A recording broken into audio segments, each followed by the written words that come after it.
Hello and welcome to another episode of the Christian Reeve podcast. Today's guest is a very good friend of mine. His name is Jack Hatcher, or he goes by Calamity Hatcher. This is his eighth appearance on the show, the first of this year. He's the only guest to have ever been on my show every single year of the podcast, and Hell yes. he's a veteran. I try. So I wanted to pick up. Before we get into everything you, I thought that was interesting. So me and Jack are both in our 30s. We went to high school together. Sounds so American to say that, doesn't it? But we called it that. That's what we called it. Senior school, I guess. mean, High school, school. show me the differences between here and America now and then. Do you know what I mean? I ain't touching that. Yeah. Nah, I hear what you're saying. Yeah, we could. Do you know what I find? I use a lot of American slang Well, of course, in man. the day to day now. Like I say garbage Why? sometimes. Ooh, I don't know. ooh. I don't know. Ooh, brother. I think it's again the media we consume. I Yeah. think we spoke about this on a previous one. Like you pick up on these things, and yeah, I said like, oh, I'm going to take out the garbage, and then I've just kind of looked at myself like, what are you doing? And like I will say like, oh, I'm gonna like, so I'm sorry, we're going well off tangent here, but I feel that's what we do a lot of time. Like I'm obsessed with Popeyes at the moment. Absolutely obsessed with Popeyes. Popeyes. Oh, chicken. Popeye's chicken. It's the chicken that's come over from America, right? And Jess is a big lover of the mac and cheese and the mashed potato. Ooh. And now I'll find myself saying, no, I'm gonna get fries.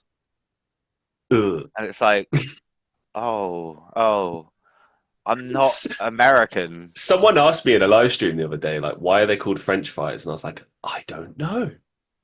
We call them chips, but Yeah. why are Like, they called French fries? Did the French actually invent French fries? I don't know. Or is that just an American misconception? I don't think it's a Because, French thing at all. I think no, it's like how Foster's is Australian yeah. when it's like it's not and they don't even drink it there. Do you know what? I wouldn't be surprised if we find out that like chips, French fries are from like middle of Asia, like millennia ago. Do you know what I mean? Like just to fuck with these Western ideals. Like Could we be. created You the never cheeseburger know. and chips. What? It's Well, like, you look at English tea. That's yeah, we it's took that Chinese, from isn't it? China. Yeah, So yeah.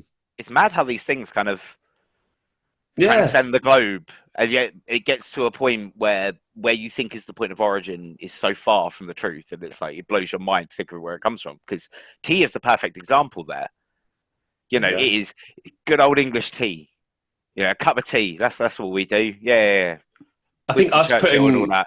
us And then putting like milk in it though, that's English. that's very. I think It's like everyone universally agrees. Like, look, everyone like from Russia to China to wherever you get your tea from in the world, they're all looking at us going, "Why the fuck are you putting milk in tea? What's wrong with yeah. you?"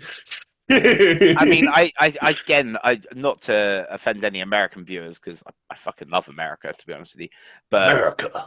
the way they have tea is very strange Oh, to me. oh, Sweet tea. dude, I'm not about that. I've seen some stuff that should be illegal. Like they microwave tea over there. What are you doing, America? Yeah, I How heard dare about you? That's that. what? But they don't. Apparently, they don't have like kettles over there. Yeah, it's not a commonly sold appliance. But So then think of it this way: the Chinese yeah, are looking at us like, how dare you use a tea bag? fair. Strain your leaves. Do you know what I mean? So like, it's brilliant how like these cultural differences. But there's so see Like the thing is right. I love loose leaf tea. It's brilliant, but oh my god, the does it leave a hassle. mess? Oh, it's such a Yeah, pain in the ass. Like I we're worked so in our some. 30s. Whatever do you mean? So, oh, yeah, what are you doing this weekend? Going big Tesco. Oh, mate, that sounds brilliant. Oh, what are you getting? Highlight of my week. Looking for a new garden set. You know, I need some new pots and that. Do you know what? Big Tesco though, those Shout. stuff like you can find like you ever just walk through that middle aisle? You just Oh go yeah, like, oh, I could get. It's basically online shopping, but in real life. You're yeah. like, oh look at that. Oh look at this other thing I don't need. But So I've always my new wanted one. some garden shears, even though I don't even That's it. have a garden. That's it. So I was blessed with a nephew in Oh, October. My first baby nephew, and it has congratulations. made me thank you, and it is literally made me every time I go to Big Tesco, I'm like, baby clothes, let's go, Mm. and I'm just there like it gives a whole other level to that shopping experience. And let's be honest, you can lose yourself for 2 hours in a big Tesco as it is. When you start adding additional sections onto that, it becomes a day out, mate. When I've got kids, it's like, come on, kids, get in the car. We're going to Big Tesco. Tesco, We're going to make a right yeah. day of it. Because by that point, it's just going to get bigger. Think about it. They just keep getting bigger. So, you want to go test out a new bike like you used to be able to do in Toys R Us? Oh, off you go. You do that. It won't be we're I'm gonna going to go get London. some It'll garlic. be we're going to Tesco. Yeah, they are. We're not paying London prices. We're paying My Tesco word. prices. Yeah, exactly. Club card. This Oh podcast man. is not sponsored by Tesco. Yeah, I was gonna say, cough up the money, Tesco. Big up Nectar as Pay well. that. Bit of Morrison's in there. Oh my Your god. Audis, your Lidls. Not That's just right. mums Now we're go to talking. Iceland. Everyone goes to Iceland because it's Mums, sick. mums don't go Iceland anymore, or do they? I don't know. I I mean, don't know. I as haven't the spoken to one in a prices. while. What are you speaking of Iceland mums? Are you? I haven't spoken to an Iceland mum in a while. Do you remember when we were at school and you're so like the people you used to socialize with was so like it's such a vastly different thing. Like you would speak to like mums and things like that. You Oh, would it's speak always to so old awkward. people. You would speak to yeah, but now who do you speak to? The people you work with and weirdos online. That's our life. Wow, some of those people online are amazing, though. I love Yeah, them. no, not just counting the incredible ones, but there's a lot of weirdos out there, man. Yes, There's a don't lot of talk to them. weirdos. Stop Yeah, talking to them. but There's no. they It's no. start such riveting conversations. Oh Here to man. make you laugh, here to have a good Yeah. time. Well, no, I'm appreciating it, man. Appreciating it. So we're in our 30s. We are. You 31? Yeah, When did you turn 31? April. April. Oh, you're older than me. Oh, okay. Yeah, I know. It's a bit of a weird one. Yeah. Don't look Comparing the heights. it. Oh, mate, I'm thinking about shaving this excuse on my face. No, I love it. And I'm like, It's great. just because I want it to grow through a bit fuller, maintenance. But I can't deal with looking like a 12-year-old for 2 weeks. I just can't do it. I can't, mate. I've come too far. It's true. You haven't aged since high school. Yeah. It's just you with the beard. Yeah, literally. Whereas I I don't look like a understand it. different person completely. No, you still look very the same. Really? It's just your hair. It's just your hair. I don't Your hair know. is the big difference. When I look at old photos of me, I'm like, I look like a different person. I don't even recognize that person anymore. I don't know. I still see you there. Just you haven't got the metalhead hair anymore. Or so more you do, but it's tight. Really long. It's business casual. It's like really long now. It's like all the way down to here. Oh, really? Yeah. Yeah, so you got a bit of a King Aragorn vibe going on. Ooh, I love you for that one. Do you know what I mean? So normally people are telling me I look like fucking, I don't know, like you should be in a period drama. You should do Game of Thrones. You look like the second coming of Loki or Wish or some shit. But I've never always got thought you Aragorn. do look a bit I like hate Tom it. Hiddleston. It's the bane of my No, existence. No, honestly, take it in your stride, mate. He's a beautiful man, incredible actor. That's not my issue. That's not the issue. That's fine, right? That's fine. Great. The problem is that people are like, you should do cosplay. I don't really want to, but you should do that. I don't want to. I'm trying to do this stuff. Come with me. Come on the journey with me and check out this stuff I'm doing. I don't care about that. You need to be the second coming of this person. You're an idiot for not doing cosplay constantly. You should be doing this. You should be doing that. No. That's what it's like. On that note, I think it'd be a good suggestion for a short for you. Go on. Do impressions of him. Do you like his most iconic Avengers line? No. I can't feed into it because I made the mistake when I first got compared of leaning into it a little bit because I can do the impressions and stuff, right? And no, because then it's Loki from Wish, Loki from every 5 seconds. I mean, fucking hell, Wish isn't even a website anymore, but yeah, it's still going. I thought it died. I thought it's all Temu now, isn't it? Temu has kind of taken over the market, but yeah. Okay. Wow. Yeah. I mean, put it this way. So for the longest period of my life, people have thrown what they think is the insult Ed Sheeran at me.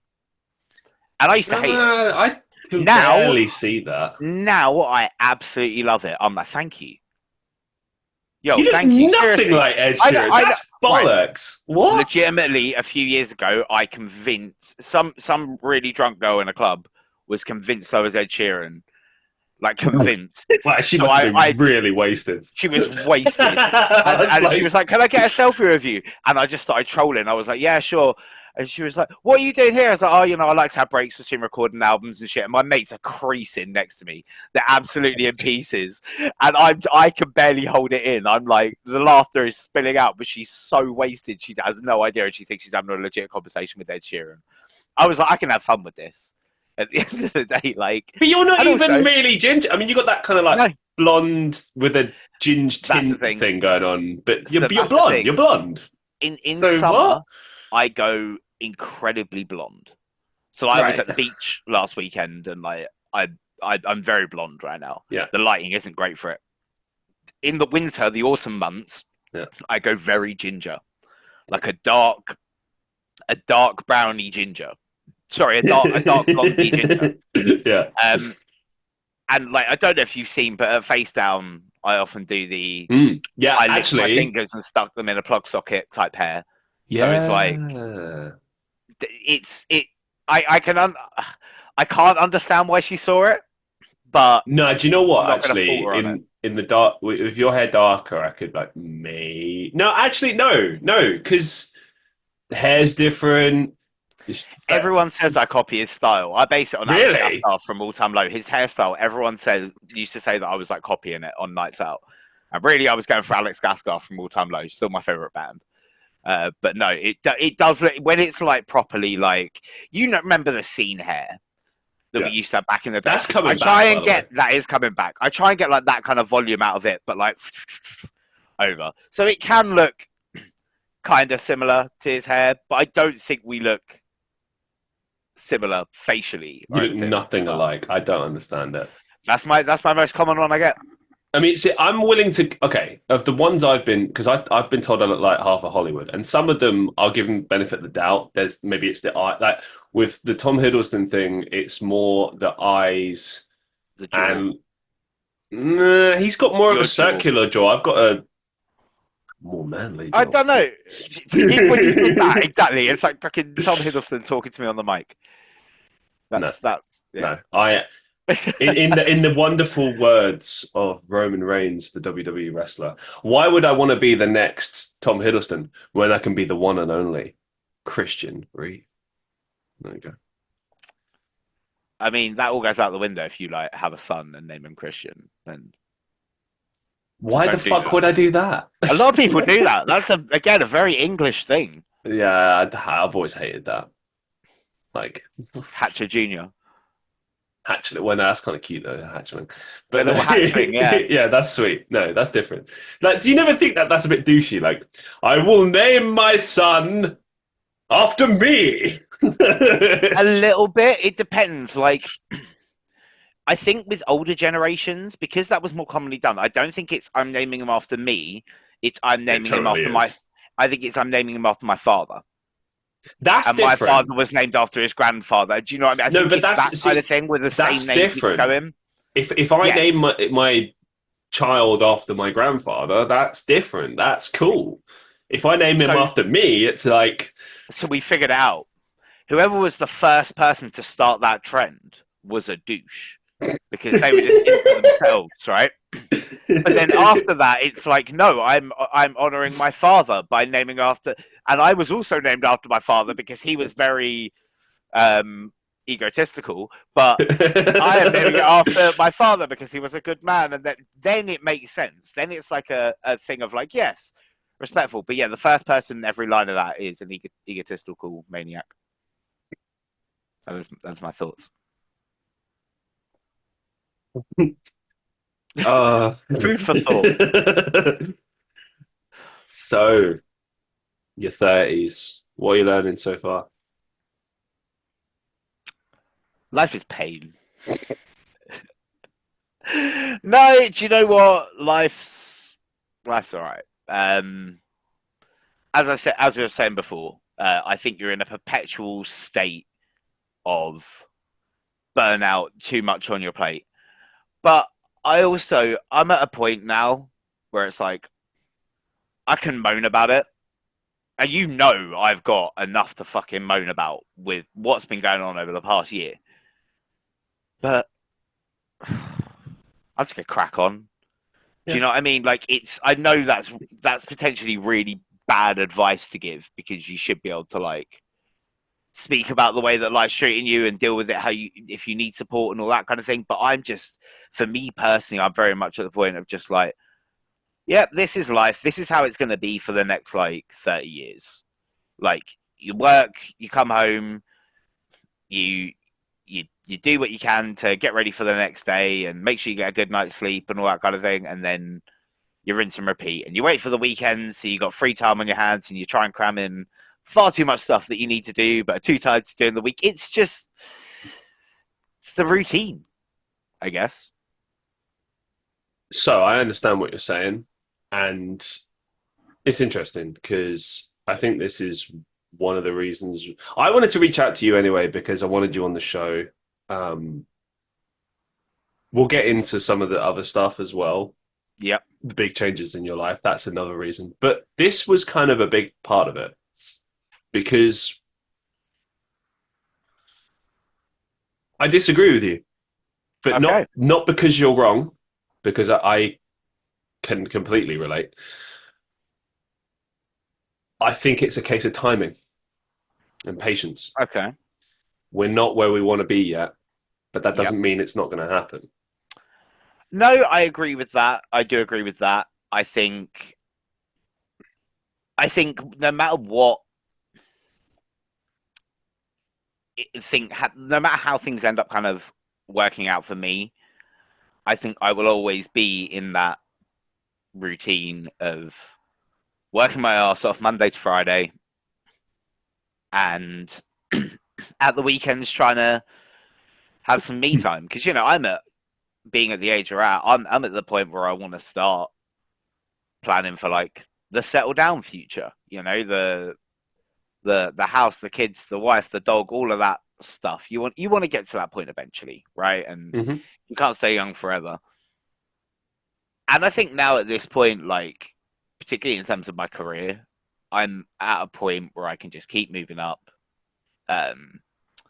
keep learning new skills. Like so, for those who don't know, outside of being a international sonic tuber sensation, um, and renowned face down DJ, I work in IT. See, that it was fun. It was that's more embarrassing. No, I'm just Hey, kidding. I'm fuck kidding. you. I'm so proud of you. I'm so proud of you. Yeah, I'm an IT guy, so I'm learning new stuff all the time, progressing that career, and that's always been what I've wanted to do, and it's what I'm gonna continue to do. But yeah, I'm just at the point now where I need routine. Do you know what I mean? I can't live erratically anymore. I'm This just is not about it. I like spontaneity every now and then, but like I need some form of routine in my life. okay. I'm going to go out on a limb here. The big reason why I reached out to you is obviously you left Sega, and we'll talk Yep. about the reasons why in a second. But the big thing that I got from that, and then you taking on this new job, was that you were super fucking bummed about this. Like it sucked. You had this dream job, this thing that you really loved, and now you're doing this job you don't want to do. Something I can really fucking relate to. Like I do jobs all the time that I hate that suck my will to live, Yeah. and I have to kind of try my best to work as hard as I can on everything else and give that a chance because this main thing sucking my time is not making me happy. So you got to counterbalance it with the other shit. Yeah. You do the same. You do these face down events. They're fucking awesome. You do your YouTube stuff. It's brilliant. But unfortunately, for both of us, we're not getting to do that stuff full time, which is the dream, the goal, right? Yeah. Now, you were there for 2 years. As I understand, my question was going to be, why did you leave? But if I remember correctly, it was because they were doing a reshuffle, something like that. Is that right? Yeah, reshuffle. Basically, they like much of the gaming industry right now laid off 30% of its stuff. So you just lost out because you were like newest to join, maybe. It wasn't even that. I don't know how into specifics I can go Oh yeah, you don't have to give because us like. NDAs and things. Don't worry about But that. like, But yeah, say my team of 4 went to a team of 1, yeah. Okay. um, Yeah. and So they're like. on a first in basis. It was not. It was all done. The UK has certain policies in terms of redundancies, Mm, so the proposals were made. Then an independent scoring system of every member of the team was carried out by 2 different seniors who wow. both, one worked with us quite intimately, the other one was part of our wider team but didn't necessarily work one on one with us a lot. And then that was evaluated by the HR department and assigned like, right, this is that there isn't any bias that's been done in this scoring. So it's all very by the book. I want to make that extremely clear. Sega did everything they were required to by law. I have to say it because No, I know. It's honestly, just I think in this, they worry too much, man. I remember the last time we had you on the show, and I they reached out because they were concerned, and it's like we would. It was a glowing review, man. Sega, yeah, stop worrying, I man. I think the thing Like, is come on. like I where you are, I'm completely like, is it that paranoid? Is it right to be that kind of worried about things? But then No, no, no. Of I'm course, not a multi-billion-dollar company. My reach is not as far as that. I'm not a that I household understand. name, and do you know what I mean? Like, I imagine it's very different with them, like how they have to perceive things that could be potential concerns. It's. I imagine Well, it's on okay, such a okay. grand scale. Hypothetically, right? Yeah, When you were working there, if I cut up a clip from our show and it was like Sega employee says XYZ on da da da da da, then yeah, fair enough. But yeah. A, we never were disparaging at all. No, we were. That's yeah, right. B, I never cut up clips like that because my show isn't that. It's not like the, you know, let's catch them out hour. I don't. I Check out just what Jake Paul did in his latest yeah, like workout. that's not what I do. Like I just thought it Yeah, was for anyone that isn't aware. Jack is a lifelong Sonic the Hedgehog fan, and working for Sega is like obviously the dream, and that's what I gave a shit about. I was like, wouldn't it be cool to kind of capture that, and yeah. and make people realize like, hey, look, and the things we focused on was more about like, oh, like I remember you saying like how people like kids would send in stuff, and you would respond back, and Well, we there never was got that to respond. It was ah more we were working on a project okay where a response would be sent to kids, ah and one of the last things I did before I left Sega is I was asked about it by the person running the project. Like, what do you think should be? I've written out this, but it feels a bit too. And I remember sending them a voice note and I was like, hang on a second. And I put the Sonic voice on and I did like 2 attempts at it and I just came up with this paragraph said as Sonic that would then be like what he would send to someone sending him fan mail. And mm, as far as I yeah know, that is going to be used.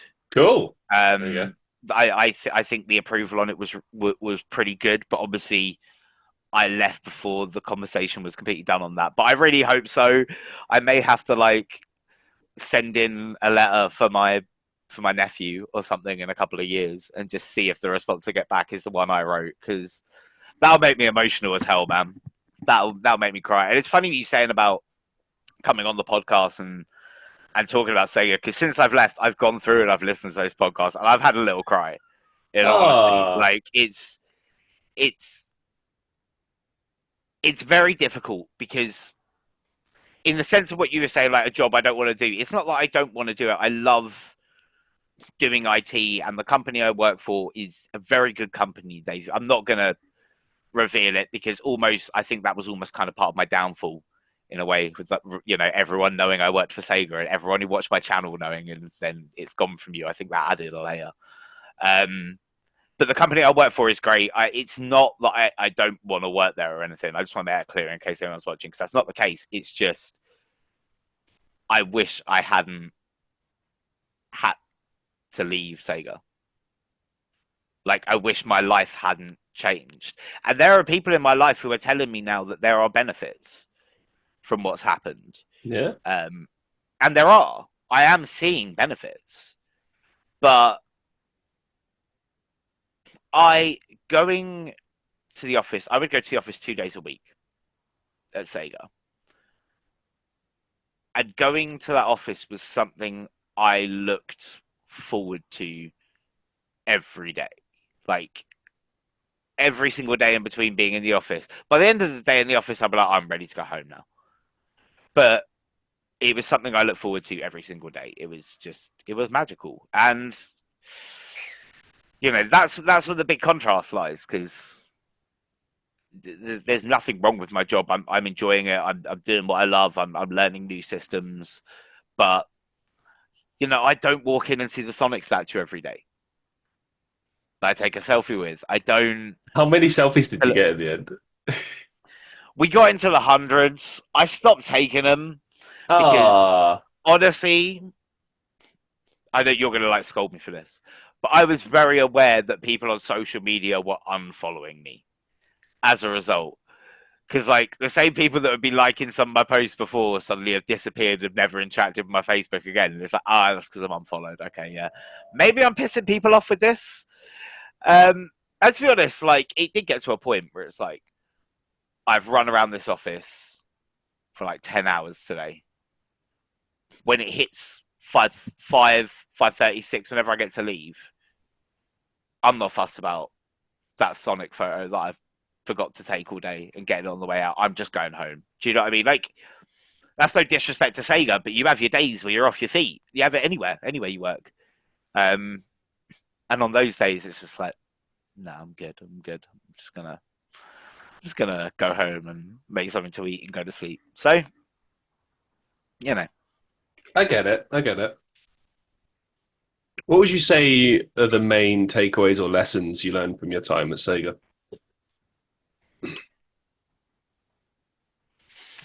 God's sake, because this is where it's difficult for me. Because I've not learned good lessons for the most part. And I don't want it to seem like that's because of Sega. Okay. I do feel it needs to be said, because we are facing mass layoffs in the gaming industry. We've seen it at companies like Intel have recently done it. We've seen it with Rockstar, for instance, who are about to drop the biggest game of all time, whose CEO took a 9 million bonus last year. So I'm going to say this, and I don't want this to put anyone down that's genuinely taking this advice, but to big companies, you are just a number. And I don't say that in any disrespect to Sega at all or any other organization. I don't, but I'm being honest, and that is the way it is. I have built lifelong relationships at Sega. People I'm still in contact with now, some almost every day. I absolutely loved every part of that and what I did, and I was loved by a lot of people. I still have people in the licensing department sending me things, and they managed to acquire me. Where is he? Here he is. They managed to get me the rarest Sonic figure there is, awesome. Mephiles from Sonic 06 recently. So mad love to them. I was a personality at Sega that knew a lot of people, loved a lot of people, and was loved by a lot of people, but that didn't matter in the end. And that's not the fault of Sega, but I think that's also an accurate representation of it doesn't matter how the relationships you build or any of that kind of thing. When it comes down to these scenarios where the numbers have to be crunched, Well, this is the thing, isn't it? So Yeah, it's the battle against corporate because you love Sega, the the company that brought you all these characters and video games and like of course, and you're always going to love that because it's part of your childhood, it's part of who you are, etc. Right? That's why you were popular at a company like that because you yeah, love the product, and of course, people are going to respond positively to that. yeah, However, the company itself very different. I can't help but draw parallels to when CM Punk spoke about his time at WWE when he first left like 10 years ago. Same thing, yeah, like they all grew up loving it. Then you join the company, then you become part of it, and it's a publicly traded company, and any publicly traded company, you know, yeah, you're a number, you're part of the system, and the things that we were talking about, you have to choose your words carefully. Like I think that's a good thing right now that you can speak candidly and you don't have to worry about like really being sued or anything. Yeah, unless you said like stuff that you shouldn't yeah. behind You the know what? scenes. But I'm gonna say something right now, and I might regret oh, this after, but I'm gonna say it because I was not allowed to say it when I worked for Sega, and I think a lot of my fans have wondered why I've never spoke on this topic. Sonic Superstars is mid. Okay, it's not a great game, and I wasn't allowed to say that, and I don't mean that as any disrespect to Sega at all, because Sonic Frontiers I think is one of the best Sonic games ever made, particularly with the DLC, and I've got really really high hopes for Sonic X Shadow Generations in October. I think it looks amazing. So it's not any disrespect to Sega. For me, it was a bit of a miss, okay. and I could not have come out and said that Because working for Sega. I can understand that though. I can understand it If you're a Sega completely, employee and you're like this game is mid, completely. then that Yeah, that might actually affect. yeah, completely. I completely understand it, but I can finally say things like that, and it's weird. It's put me into a very difficult scenario because, like, let me preface by saying Sega have been incredible to me. Mhm. Like, and you have to understand there's blocks to Sega. There's Sega Europe, there's Sega America, and there's Sega Japan. I work for Sega Europe. Sega Japan and Sega Sammy Holdings, the Japanese company that owns them all, they control everything. But Sega Europe, it basically goes Sega Sammy Holdings, Sega of Japan. That's like the hierarchy. Then it's I don't know what the official hierarchy is between America and Europe, so I won't comment on that. But I'll say Europe is down beneath Japan. So whatever decisions Japan make for Sega Europe are made by our holding company. There's our made by their holding company. So it wasn't Sega as Sega Europe have treated me incredibly, and even as I left and have left still at this point, as I said, the licensing team are doing amazing things for me. Aiden is helping me implement some cool stuff into my own company, the company I'm working for at the moment, that will help them with stuff. So amazing from Sega. You should see my leaving presents. Jesus Christ, I've never felt so loved. Um, but I think there's kind of a hollowness to the whole situation now, where it's like with this Sonic game coming out, I very much feel like I'm outside looking in, which I haven't felt before. So as much as I get to comment and I get to speculate, and even with Sonic X Shadow Generations, I haven't really speculated as much because I was there while this was in development. So I don't want to. It's not like I've seen loads or anything. Like I can't really say much on it. It's not like I'm going to give away anything or could give anything away at this point. Um, but I think with this, I'm just being very held back and I'm not really commenting on it. And I'll react to the trailers and that kind of thing. But once this game is done, I have not been at the company while any Sonic game is actively being like people in the company have it, or like people in the company have early builds or whatever. I haven't been at the company while any other game is in that period. From the next game, I can speculate. I can I can make whatever videos I want. I'm still going to be respectful of Sega because I think one of the things that you do realize in these kind of situations when you work for a gaming company is for all the hate and vitriol you can put out online towards a company, those comments do hit the ears of real people who work incredibly hard. So I do think that's taught me a lesson how I'm going to, like, you're not going to see my angry Sega rants like I did before I joined Sega. So, do you know what I mean? I think it's given me kind of a newfound perspective on it. When you joined, obviously they would have been very aware of all of that content. Did you have to take that stuff down? Nope. Anything I Interesting. made before I worked at the company was completely fine. Like, there's no issue with it. Interesting. I That's got wonder pulled more for content I made at the company. like what? Uh, I got pulled for some weird ones. Like, I got pulled up for taking selfies with the Sonic statue at one point. Because Why? you know how I do like a tired one every now and then or something like Yeah. that. Sega Japan don't like that. Sega Japan, Sonic has an image around him. Okay. If you get what I mean, you can't be looking like you might be unhappy at work next to Sonic. Oh no. Do you Okay. know what I mean? And Yeah, it's I like, get it. I get it. and I wasn't like officially pulled up on it, but I was told like you might want to take these down. And Interesting. it's like, okay, fair enough. Like, I don't think that would be perceived that way more in the West. I think that's a cultural difference there.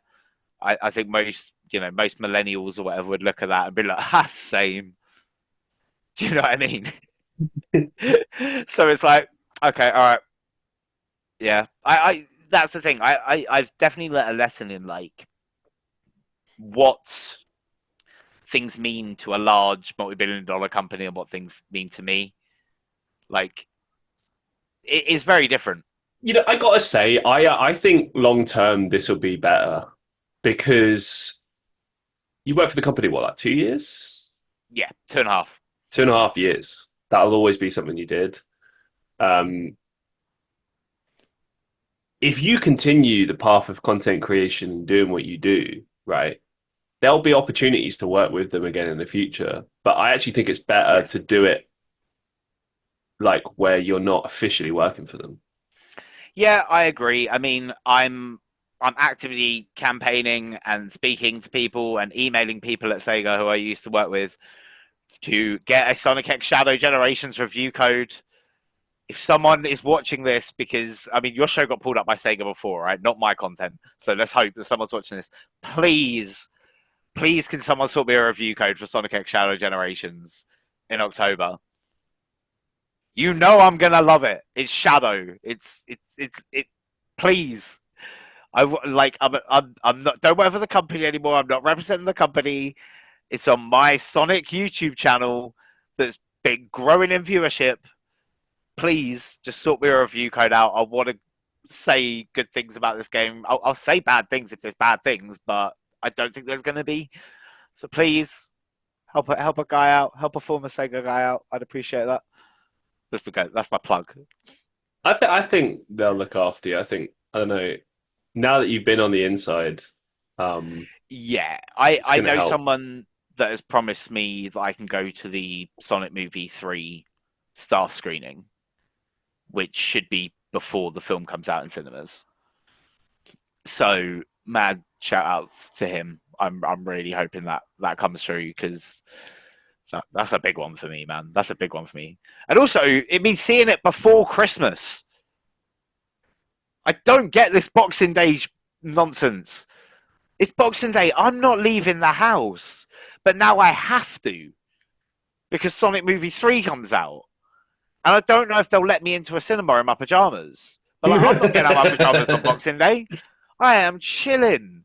Can I take in a little platter of like Twiglets and Terry's chocolate Oh, orange and all that, and just sit there, oh man. cold cuts of turkey, and just sit there like, yep, Oh, you're speaking to me, man, on a yeah, deep that'd be spiritual great. level there. Yeah. That'd be great. So But yeah, no, I hope they you're look gone. after me.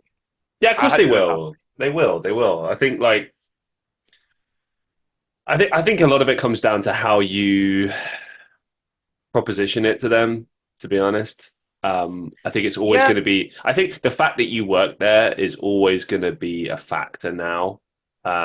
Even if it's yeah. like 10 years from now, because you could always say ex Sega employee, which I noticed that you don't really tend to lean on that much. No, But do you if know you what? wanted to, you could, and you'd I've be started within your to. rights.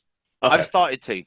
Um, and I put in my last video that I put out. I said, look, I'm an ex Sega employee. I left the company this year. Um, and in light of that, I feel that I can offer a different perspective to others that you might hear on this platform when talking about Sonic. And that's always the way I'm going to look at it. I'm not going to go and slag Sega off online. No, of Like, course I'll be not. honest about things, like honest within the confines that I'm allowed to be honest. Um, like it was a shitty situation, and it fucked me up. And you know that is the fault of the redundancies at Sega. But I'm not gonna sit here and be like, "Fuck Sega." Well, it's I'm a not about that. business. Well, I'm going to clip that now. No, Yeah, that's it. no, it's a business decision as you laid it out. Like Yeah, it just happens, isn't it? Like, it hurts. That's the yeah, honest reality of it. It hurts. Um, but yeah, I think I'm using the ex Sega employee thing because a lot of people are clicking it, thinking I'm going to slag stuff off, and I'm not. I'm simply not. But I've made it also very clear. Like, if I don't think something's good, you will say that. Yeah. I don't owe Sega anything anymore. Like, Mm. really and truly, that's not in a horrible way, but I don't owe them anything. If something looks bad that I see, or I play something that plays bad, I'm well within my right to comment on that, and I will. But I'm not gonna just hate on it because Sega made me redundant, and I'm not just gonna love it because Sonic. Do you know what I mean? Like, I wonder if that'll have any influence as well. Like, let's say you put out a review on like a game and you yeah, thought, this game didn't do well, and you put ex Sega employee says reviews game, and you put out a bad review, and it affects them. I feel like they might try to reach out that way. I feel like there's potential there, collaboration effort, stuff like that. Like I really do feel like when I saw this news, I was like, oh, he's definitely going to do collabs in the future. There's just I mean, come I'm on, hoping so.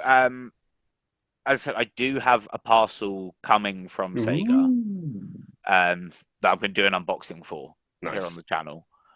So that's really cool. I'm really looking forward to getting that, and it's some products that I was told about throughout like most of the development process. Well, not most of it. That's over exaggerated, but like I saw them, we'll say 3 or 4 times, but the designs before we got to this point. Sonic Um, deodorant. Let's go. it's not. It's not. It is a very cool. It's actually up on the Sega store right now, but I'm not Oh going to wow, say what it is just because the video, like, it's sick. part of it.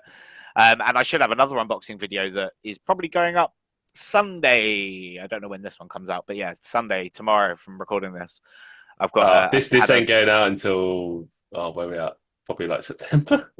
okay, yeah, no, you can So go and watch the video from a few weeks from ago. a month ago, yeah, or Yeah, whatever. I'll get Christian to put in the comments. But yeah, like there's definitely room for collaboration there, and I feel like, in my personal opinion, Sonic Team are caring, and I think Sonic Team have always cared. I just think internal politics, I don't know what they are. No one ever can. But I think Sonic Team have always cared, and I think now they're given the ability to show that a lot more, or at least having the right guidance to like in the way they're doing things. Like for this game, they built Shadow the Hedgehog's motorcycle, but like a futuristic kind of almost Tron-like version of it, like an updated one. And they've just taken it around to like NASCAR and Grand Prix and things like that to show to people. And it's just like that must have cost a fair bit in the marketing budget to create that. But you did that because fans instantly think of that bike when they think of Shadow. because of that ridiculously edgy game from 2005. Like, you didn't need to do that, but you've done that for fans to go and have an experience, to go and get their pictures with the bike and things like that. Like, they're really trying, I feel, to bridge that gap. And I think something I've spoken about to people there is the distance between, well, the perceived distance between Sega and OG Sonic tubers. And by that, I'll throw a few names out here: Premier de Remy, The Sonic Show, Speed Supersonic, True Blue, Sonic Stadium. Like, there's often felt like there's a bit of a disconnect between. Fuck, I'm forgetting people. Chow Mix is another good one. Yeah, sorry. There's one I know I'm forgetting, and it may come to me in day because he's like one of the best ones.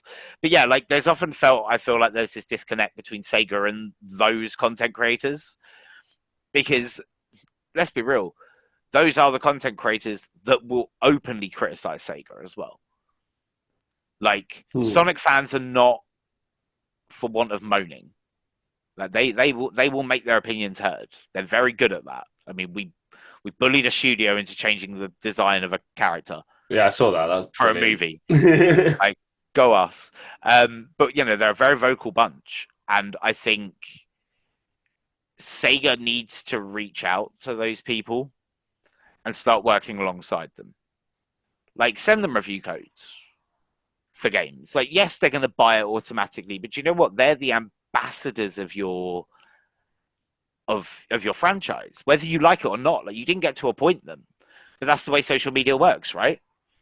Like, particularly with gaming, you have the influencers, the streamers that pick up this thing, and they make all of their content based around it. They become ambassadors for your brand. And I think if Sega could start to work with them a bit more, that would be amazing. And then hopefully I myself would be included in that. I used to be as aggressive as they were sometimes with things. Not aggressive, but like, as really going at the flaws. And now I try and be a bit more, yes, it has these flaws, but did I enjoy it?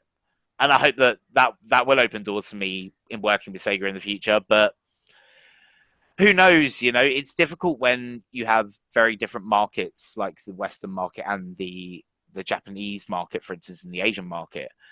They're very different in terms of trends and things like that. And what Sega Japan may implement in Japan that works really well there might not work too well on the European side of things.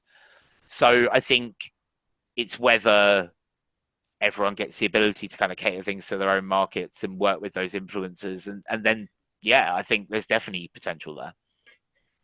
You mentioned quite a few times about Sonic 3, the introduction of Shadow the Hedgehog into the cinematic universe, the movie universe. I'm excited. Yeah, I mean, what does this mean to you? This is huge for you. It's a big one. So when I saw that post-credit scene in Sonic 2, where Shadow wakes up, I screamed in the middle of the staff screening. I absolutely screamed my guts out. Like, it means so much to me because it is my favorite character in all of fiction. It means like 100 times more to me than when I saw Spidey show up at the end of the Captain America Civil War trailer, which is one of like my most favorite moments in movies ever. But it just hit differently. I have waited patiently for 2 years. Obviously, I know things. I've seen things, so I can't really comment on that. But like, my hype train has been building, probably even more so because of things. And I am just waiting for this trailer now, because where the fuck is the trailer? We're 4 months from the movie, and we have no trailer. That's weird. Yeah. I know they did it for Sonic 2, but Sonic 2 was riddled with production issues. They didn't think they were going to get the CGI done in time. Like, they pushed that to the letter. And now that's common knowledge. That's not a scoop. Um, and now we're like, yo, is that happening again? Like, I need this, man. The things that I am predicting for this movie, I'm very excited to see in live action. I don't know whether they can kill a 10-year-old girl on camera. No, of course I'm not. guessing they can't. That's kind of a bummer. What? Maria has to die. Jesus. And I need to Out see of it. context, that just sounds so bad. Yes, right. So sorry. For those who don't know the story of Shadow the Hedgehog, he had a friend called Maria who was 10 years old that lived on a space station with him. And then when the government came to destroy him because he was he was a project that it's all bare convoluted. But the little girl tries to send him in an escape pod and she gets shot in the head. And she's 10 years old. It's dark as fuck. And this is Sonic the Hedgehog. Was this the game, the 2005 game? Yeah. Jeez. But bear in mind, things were a bit more blocky then, so you didn't kind of but still, even for see it them, in the same way. like Yeah. the rule was always like you think back to like old like Grand Theft Auto games and stuff, and like Skyrim, like well, actually not Skyrim, but there'd never be like children in it. You could never harm children. It's like, yeah, of course not. I can't remember because the scene has been done so many times now across like different mediums. They've redone the scene. Wow. And I can't remember in the original if it's. I think you see her on the floor. Okay. Joey, you don't see blood. Right. Yeah. But you hear the gunshot and you see her on the floor and all that kind of thing. And I imagine that's how they're going to play it. But I'm just hoping they go down that route. Like, even if you're going to play it as like I hear a gunshot and then I see her on the floor, or you just hear him shout like Maria or whatever. As long as it happens, I'm fine with it because it needs to happen. And she has been cast for the movie. Oh. Yeah. She has been cast. So as long as that happens, because I sound like such an evil person right now, but the girl must die. The girl must die. Maria needs to die for Shadow to go on his entire arc, for him to become the character that he is. No, I get it. It's like a vengeance thing, kind of thing. It is. It's a vengeance that turns into like a redemption. Yeah. Yeah. Like he goes from villain because he's suffering from amnesia. And he suffers from some more amnesia after that. After he's like saves the world at the end of it and does a U-turn. And then like he just goes on this thing of like, no, it's my job to actually like stop things happening before dickhead starts running over and trying to solve it all, because he'll just fuck it up more. That's kind of this is Sonic. So this is kind of Shadow's dickhead stance of it. That is literally how he sees Sonic. Like Sonic Prime was fantastic for that. I think we got the final season beginning of this year, and it just really highlighted this whole thing of Shadow just being like, "You're an idiot. For the love of, why are you fixating on this when we need to do this? Like, no, I don't have time for your nonsense. This is the goal. Shut up. We're doing it." And yeah, many badass moments in it, man. But it's been such a good year for Shadow. It's been such a good year, and we're going to top it off with this. I always kind of felt like absolute cherry. I always felt like Shadow the Hedgehog is almost like they took Knuckles and just went crazy with it. Kind of, yeah. So Knuckles was always the rival. Yeah, but not like a bad guy per se. No, just like he gets duped by Eggman in the first one, in Sonic 3, and like he's a gullible idiot. But then after that, it's more like there was no reason for them to be like, they're still rivals, but there was no reason for them to be like enemies. And that's why I think Shadow was brought in as like the anti-Sonic. But then the problem with that is he dies at the end of Sonic Adventure 2, the game he's introduced, and he became the second most popular character in the franchise. So Sega couldn't keep him dead. It's like, oh, okay, how do we write our way out of this one? Shadow the Hedgehog 2005. Okay, yep, cool. What, so they just redid the story, like retcon? they did it so that when he falls to Earth, so he goes into Super Mode with Sonic, and they go overboard and they save the world. A Shadow falls to Earth, like out of super form. He survives the fall from space. Eggman finds him knocked out and like basically puts him in a capsule to like bring him back, like a Bacta tank type thing. And that's how they retcon it. Yeah, they're just copying But Star then, Wars. Though. kind of, yeah. Then he's got no They got the right idea. memories, and then he slowly gets his memories back and finds out he's part alien and sort of thing. Do you think? Because I mentioned earlier as sort of a joke, but I don't know. It could turn into that. Do you think that Sonic will be turned or should be turned into a cinematic universe, kind of similar to the Marvel universe? Because look, we've got to the third film now. I think that was always kind of inevitable once they saw how well the first one went down. People like Jim Carrey staying on board, I think, represents the fact that there's people that have a lot of faith in this project, that they think this is worth it. There's clearly a fan base, and there's clearly an opportunity to get new people on board to retell the story to new generations. Yeah. But do you think, like I said, that it should be and will be turned into a cinematic universe? I mean, we've already had the Knuckles series as well for Paramount Plus with Idris Elba returning as Knuckles. At what point do you call it a cinematic universe? Well, when they start interacting with each other, and I mean, we've had three. We're going to have three movies, and we've had a spin-off series from the second movie set between the second movie and third movie about one of those characters. Okay, so that's where we're headed, really. Then, we're basically there. Yeah. There's a lot of rumors that there's going to be a Shadow series. There has to be after this movie, and Keanu. Holy fuck, we haven't mentioned his name once during this conversation. Fucking Keanu! Are you serious? Great My casting. fan casting from day one. Everyone's fan casting from day one, and it's fucking Keanu. It's a great time to be a fan. Yeah, so apparently that's coming. Has he ever been a bad guy in his career? This might be the first time. I'm trying to think. I think so, no. He's always been a good guy, hasn't he? Yeah. And technically, Shadow is like... He is a good guy. Kind of both. Yeah, like he's a bad guy for this story. It's a bit like Batman with certain arcs where they tell it where it's like a bit grittier. Same thing.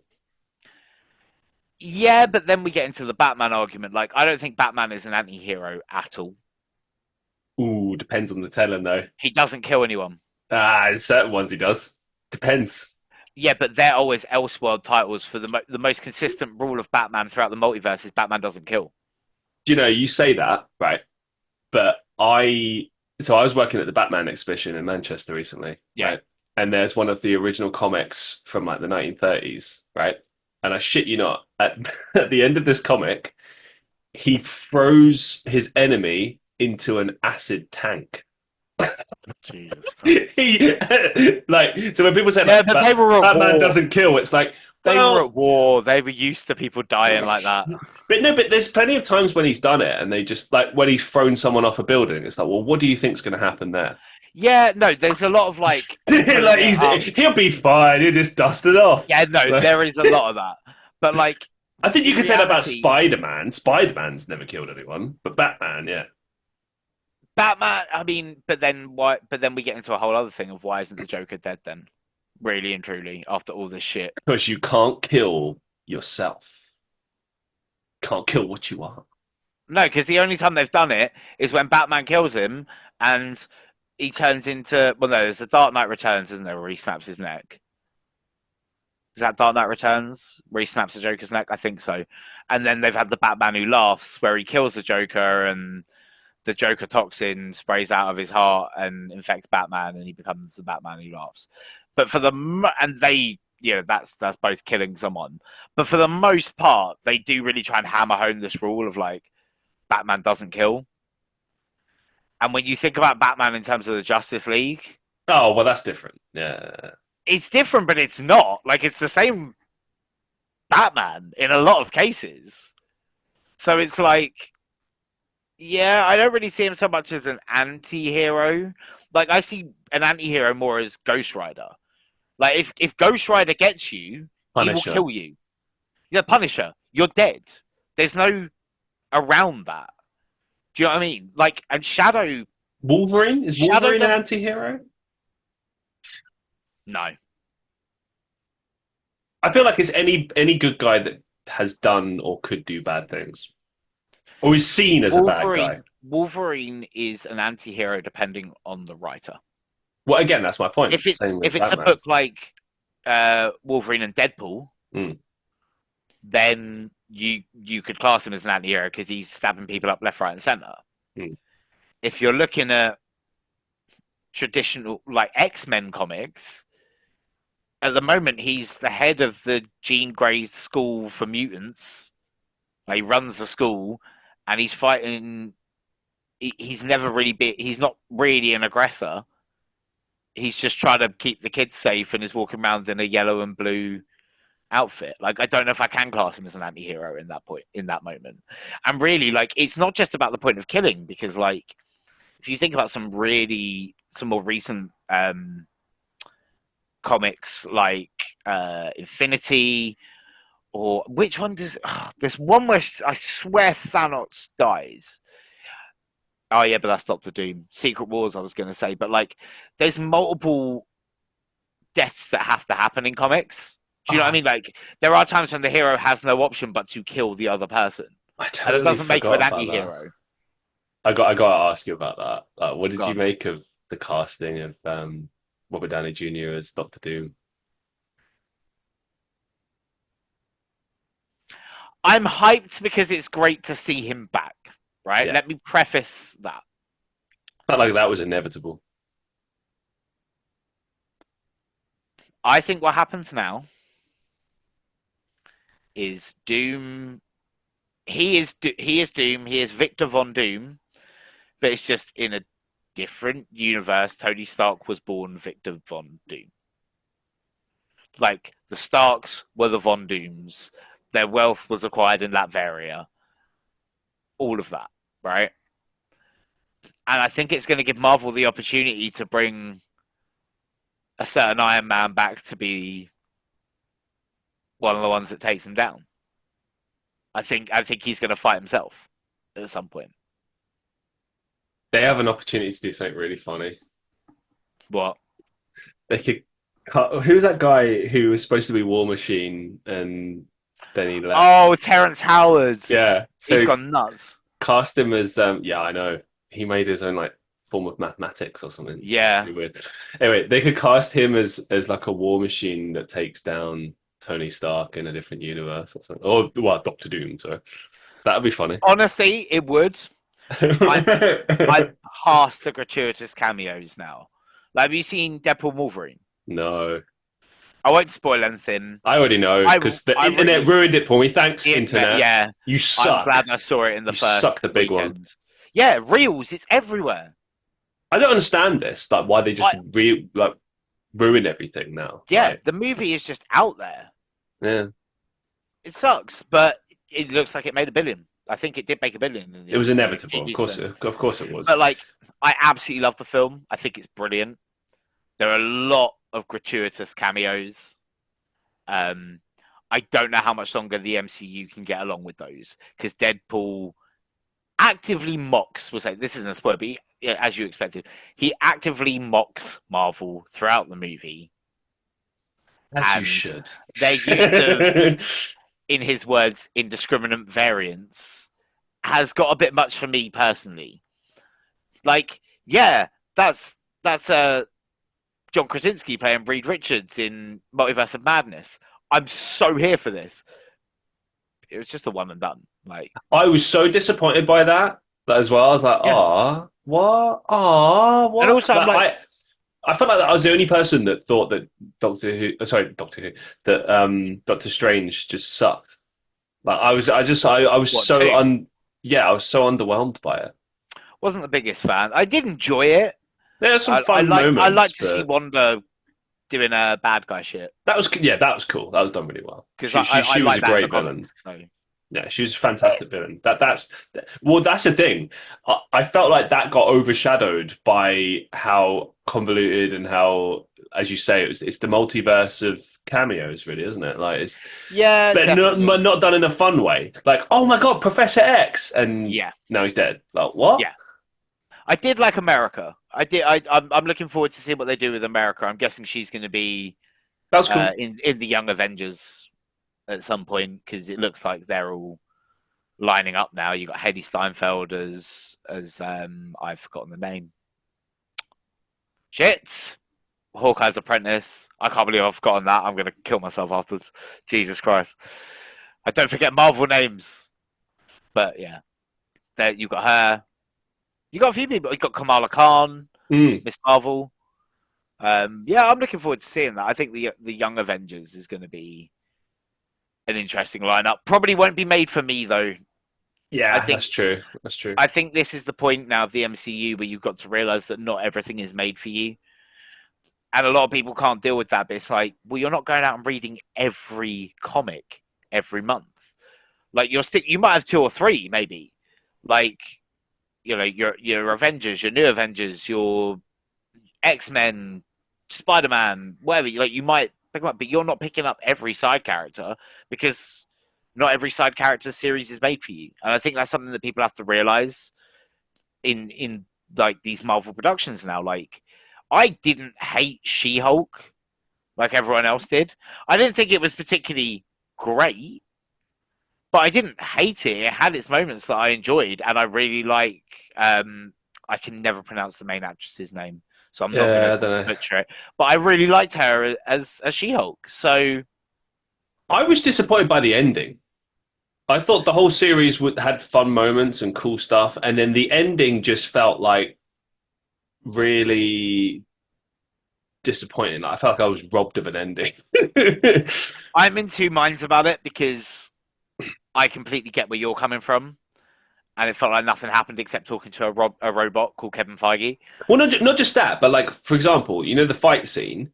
Yeah, You don't get to see the fight. no, It's just like, oh, well, the work is done. Well done. Another job well done. I'm like, yeah, whoa. Give me my fucking fight scene. What? yeah. But then that's the thing that I kind of like about it in the same breath, because as much as you would expect that from a Deadpool, for instance, Sure. that's always been a part of She-Hulk comics. She was breaking the fourth wall before Deadpool was. Yeah. That's fine. It's I always have no been issue with a part that. of a thing. But it's like they went too far on it, and what the joke they were making, I did find was quite funny. The idea of like, oh, let me guess, and then we're going to do the stereotypical build some big climatic fight scene that no one gives a shit about, and like, I'm like, But all that's right, not that's true. funny. We did care about the I fight scene. do care about the fight I scene, care but about the it's fight. Give like, me the fight scene. but you've also kind of got a point because some of these shows now have felt like they're just everything building up to a big fight scene, and not a lot really happening. Like, I haven't hated any Disney Plus Marvel show, in all honesty. So, you know, I'm not gonna say that they're completely fucking it up, but a lot of people I think feel that way now. So, But Spider-Man, yeah, I read something the other day, which I hope is not true. It sounds really dumb. It said Marvel is not allowed to use, or sorry, Spider-Man in the Marvel universe is not allowed to fight any of the villains who have already had a film made on them. So, for example, we won't see Spider-Man versus Craven or Spider-Man versus I don't know, Madam Web or whatever, right? Um, so then your immediate thing would be like, oh, so it'll happen in the Sony universe, right? And it's like, well, no, because they're only making. This is how stupid this is. So Sony owns Spider-Man, right? yep, And they allow Marvel to use it. yep, But then the Spider-Man movies get made as essentially like a collaboration. yep, But then Sony makes all the villain movies that yep, Spider-Man isn't in. yep. So what the fuck? Because if you're gonna do villain origin movies, that's great, but you're building up to like a confrontation, right? Like you build intrigue. You know, like for instance, when Venom 3 comes out, it'll be like hopefully what will happen is we'll get like a end of credits or something. It will be like, oh fuck, Spider-Man. And what I'm hoping for is Andrew Garfield Spider-Man. That's what I want to Yeah, see. so I think this is what they're doing. I think they're building up to their own like end game style scenario Sure. that will factor in Miles from Across the Spider Verse and all the Spider Mm. people in that, Toby, Andrew, and Tom. Oh. Oh, And they'll have interesting. all, and they're just building all these villain movies that are all shite and just. Oh yeah, but then you're going to get to see Andrew Garfield fight Tom Hardy's Venom. I mean, I pay to see that. I mean, yeah, I want to see it. But think about this, But I right? also If like. you did it, I that would don't particularly like the Venom movies. okay. I don't think they're particularly great. But Like, I that think that Tom could be the Hardy is a Amazing good Spider-Man casting, 3. but oh, don't. That's I what that don't could want. be, though. Yeah, and that may be the way they take it, but I don't know. Sony have not approved they can't write a story for one film, let alone a cinematic universe. Just let me dream, Madam okay? Web was absolutely atrocious, and do you know what? Madam Web is a character that I know. I've read enough Spider-Man comics. I've watched the '90s cartoon to death since it's been on Disney Plus. My God, I've watched it through like 3 times. Okay, I'm very familiar with Madam Web. I'm intrigued by her as a character. That film was fucking awful. Why? I mean, oh my God, are we gonna get into my Madam Web review? Right, first, because it wasn't the movie that we watched was not the movie that was shot. Interesting. So we know that an earlier draft of the film had Ezekiel Sims coming back in time to kill Peter Parker as a baby to stop him becoming Spider Spider-Man. Man. Yeah. And so the Spider Women have to save him. It was going to be like a Terminator style thing. Oh, okay. I'm kind of on board with that. Notice how, with the reshoots and the re editing and all that, Peter Parker's name is never mentioned, even though he is birthed in the film on camera. Hmm. Mary Okay. Parker gives birth to Peter Parker in that film, and you see it, and he is never named. Not once. It's always my son. 2, the villain never says the lines he's actually saying. Every single scene of him is ADR'd. Weird. Like, if you watch the movie, his lips are not moving to what he's saying. Everything is ADR. Because the film went through a process and then just got chopped up by the studio and re-put on the floor and then pieced back together and chopped up again. And it's a massive studio interference thing. Like, it reeks a bit as you watch it. And do you know what? Like, it's just they keep doing all this on the nose, like, oh, we're set in the early 2000s. And it's like, yes, very on the nose. The dialogue doesn't need to be like it's from a mid 2000s movie. Can we, like, and even people are like, oh, Dakota Johnson is doing her best with it. And I'm like, Dakota Johnson is phoning it in because she knows what she's in.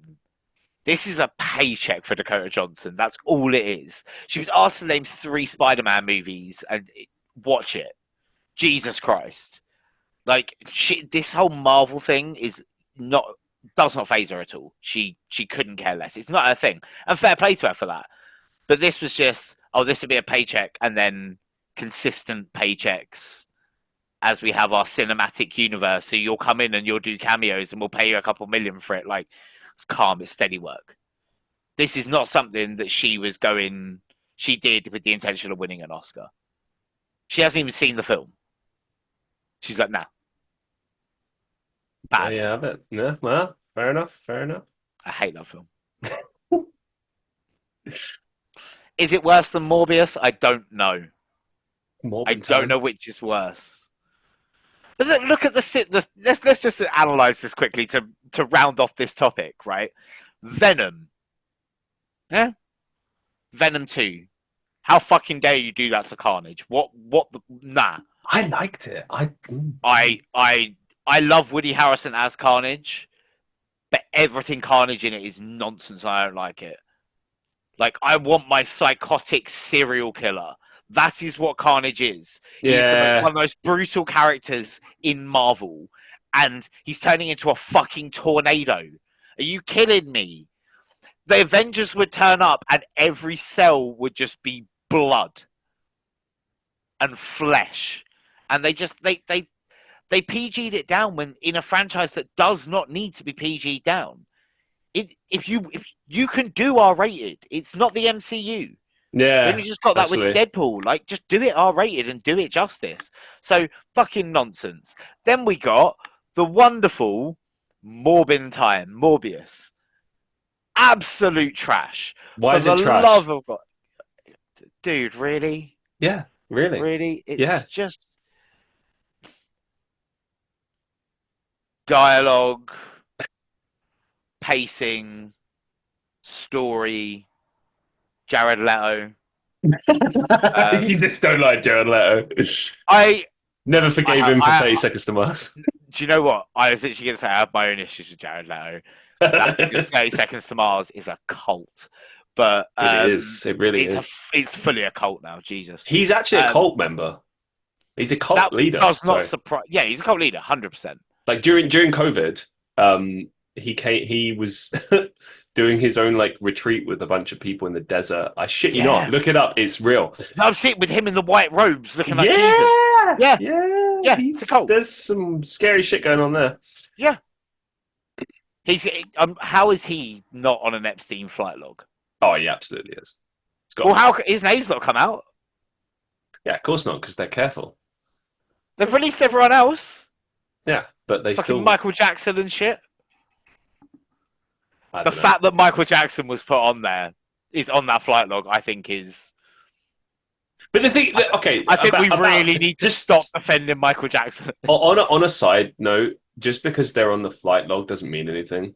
It means that they flew on his jet, they went to the island. No, hold your horses. It doesn't mean anything, but let's factor in. Hold on. Other evidence that the fact that they went on the flights and they went there does not necessarily mean that they partook in certain behaviors. However, there's a lot of people on that list where it's like, they probably did. Yeah. But then look at all the other allegations against Michael Jackson. Are we really going to defend him now? Because that's too much of a coincidence. Do you know the weird one about Michael Jackson? Multiple times, and then you're on Epstein's flight log. Do you know the weird one about Michael Jackson, right? Go on. And this is why I've always been on the fence about it. Is he a weird guy? Was he a weird guy? Absolutely. But when you look at all the people that took him to court, that, tried to expose him as XYZ, they all took settlements. Every single one of them took settlements out of court. I think that's very weird. Because here's the thing, right? If this genuinely happened to you, right? If you were a victim of something like that, right? I don't know about yourself, but the money is neither here nor there. It's about what happened to you. Like, you want some sort of justice to happen, right? But I feel like when it gets taken out of court in that manner and you settle and you just agree, like, oh yeah, that's fine, just give me this money, it doesn't matter. Like, it does matter. It's your life. But at that point, if you're a minor and that's happened, that is very much in the control of your parents. Well, no, but these are adults who allege that this happened when they were children. Was this when they came back later? I know what you're on about. Yeah, sorry. Because originally it was the parents, wasn't it? Who right? Yeah. In the 90s. Yes. I think. Well, they were settlements too, but yeah. But that's the thing. Michael Jackson was one of the most powerful men in the world at that point. And I will just say, I'm not saying it's not a possibility. Because also, like, I'm speculating on my end. I'm not saying he definitely did it. I've got to make that clear. But like, if someone with that much power, that much money, that army of lawyers, like comes to you and says, if you take this to court, we will beat you and we will destroy you and you will have nothing. You will be penniless and broke. Like, you won't be able to keep up the repayments on your house. We will take everything from you in damages. And this is the fair kind of the other side of the argument, isn't it? I mean, for example, in WWE with Vince McMahon and him being in court right now, I'm willing to put money on the fact that that's going to get settled out of court and it'll be dealt with pretty quickly. I mean, but the thing is, it's NDA, take the money. But it's become a federal thing. And that's where it's like really, because when the feds get involved, now it's very different. And I believe the feds were involved with Michael Jackson as well. So that's why it changes. Yeah. It becomes something very different. Speaking of crimes and all things terrible, I had to bring this up because of what you were into growing up. And like, this was less me. Like, I was a big fan of certain shows, but other ones, maybe not so much. Yeah. Depends. So Nickelodeon. Oh, fuck. Okay, right. You're going to do me like this. I didn't realise we were going there. Hang on. Right. Let's go. I want to start on a positive note, first of all. There are a lot of great shows that we grew up watching that unfortunately have been overshadowed by what was going on at the time. The big Dan one. Schneider, horrible person, made some of the best children's TV ever. I mean, Drake and Josh, we both loved that show. Yep. You in particular, you were the biggest Drake and Josh fan. Yeah. I was a huge fan. Oh my God, what a great show. Yeah. Ned's Declassified, Zoe 101, iCarly, Victorious. The list goes on. And then the stuff, first of all, the stuff came out about Drake, which just sucked. So I'm not one to defend this stuff at all, and I'm not going to. But apparently, I don't know the full thing of it because I know he talks about it in a news report interview after that documentary, where basically it got changed so he didn't get charged with what he originally was getting charged with. What? It was child endangerment. He'd sent images to a child or something. It was child endangerment, but he didn't get done of noncery, essentially. I don't know what the term is. That well-known crime, noncery. Noncery. But I know, so not defending his actions at all. Sorry, I like you. Let me stop you there. No, like it's a serious topic, and you're just dropping noncery. Like, no, it's a legitimate word. No, it's a legitimate word. No, it's we all know what it means. Oh, that well-known word, noncery, in the YouTube dictionary. might demonetize. We've got to be careful. YouTube doesn't give a shit about me. Like, come on. I've had over 1,000 for how long now? I never get the watch time. I gave up trying to get the watch time a long time ago. All right, so don't worry. I'm not making any money. It ain't about the real eyes. It's about the algorithmic eyes. Well, okay, fine. Then the algorithmic eyes are against me. Like, what do you want? Like, they're against all of us. Don't worry. But look, I don't do this show because I'm hoping that the algorithm might pick me up one day. Like, it's not going to happen. It's been 5 years, nearly. Yeah, 5 years. You never know. You got to keep going. Can't keep grinding. I didn't say I was giving up. I'm just telling you that I don't think it's going anywhere. Because, I mean, what is this? 280, episode 284. Yeah. And I struggle to get like 5 views. So I think that tells you everything you need to... Yeah, all right, bro. I'll boost this. Yeah, sure. But yeah, so apparently he didn't get done for noncery, which is good, because I really don't like it when people I look up to get done for noncery. That's... Stop it. You're doing it on purpose now. No, it's... You're doing it on purpose. Another word. I don't know what the actual charge is called. Yeah, me neither, actually. Do you know what I mean? And as soon as you do say it, okay, let's get to serious. Serious what? Using a serious context. So he didn't get done for that. He himself got nonced. Stop it! It's not funny. What word do you want me to use? You're doing this on purpose. No, I'm legit just trying to use a friendly word that isn't like offensive. How is that not offensive? He himself was abused by an adult. All right, there we go. You see how that sounds worse than nonce? It does. It's supposed to. It's supposed to be a serious topic, Jeremy. Yes, but also, we don't want to upset the viewer. No, but yes, he was abused. Right. by his acting coach, who was Brian Peck. Okay, but this was. These are two During Drake different. and Josh. These are two different things, though. Okay, that stuff happened to him, which is awful, Yeah. right? But it also doesn't. Um, what's the word I'm looking for? It doesn't forgive No. like what he did. Do you know what I mean? Oh yeah, no, straight up. Right. Absolutely. They exist outside I'm of not each coming other. from that angle at all. They exist outside Just of each saying, other. in the timeline of events, we heard about his situation first with Then the we heard about young the lady, Quote on and set. then Yeah. we heard about Quiet on Set. Yeah, so Yeah. sorry, chronological, not defending. No. I think that's obvious from what we're saying. I just think that. Yeah, I was obviously sorry to hear that, and it sucks. But And then we've known Jeanette McCurdy has been dealing with that for a very long time. I didn't. So I didn't watch her shows. Like I watched like bits and pieces. I remember her face. She looks familiar to me, and I learned all about this like when the internet learned about it, and I was like, oh okay. wow! And Yeah. it just the further down that rabbit hole you go, the worse it gets. Yeah. And I really felt for her and.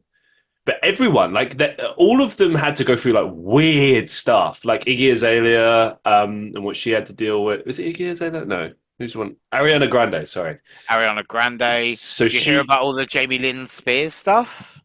No, I don't think Don't so. go down that. Don't go down that rabbit hole. Yikes! You know, Zoe 101 was cancelled because she got Yeah. pregnant at like 16. Wow, I didn't know that. Okay. Yeah, there's loads and loads of stuff out there that it is potentially Dan Schneider's child. What? I didn't know that. So obviously, right, this is internet rabbit hole Alleged. conspiracy theories to go down. I'm not Crazy. saying this is true, but I went down that rabbit hole, and Yikes! Oh my he's a God. fucked up man. Like, Did you see the weird apology interview thing? Yeah. What was that about? I don't think that man should be working with children. Well, that much is obvious, and he hasn't done for a long time. But yeah, but just that in the terms of interview- legality, I don't think, in my opinion, I don't think that man should be working with children. That interview, though, what was that about? That like Damage control.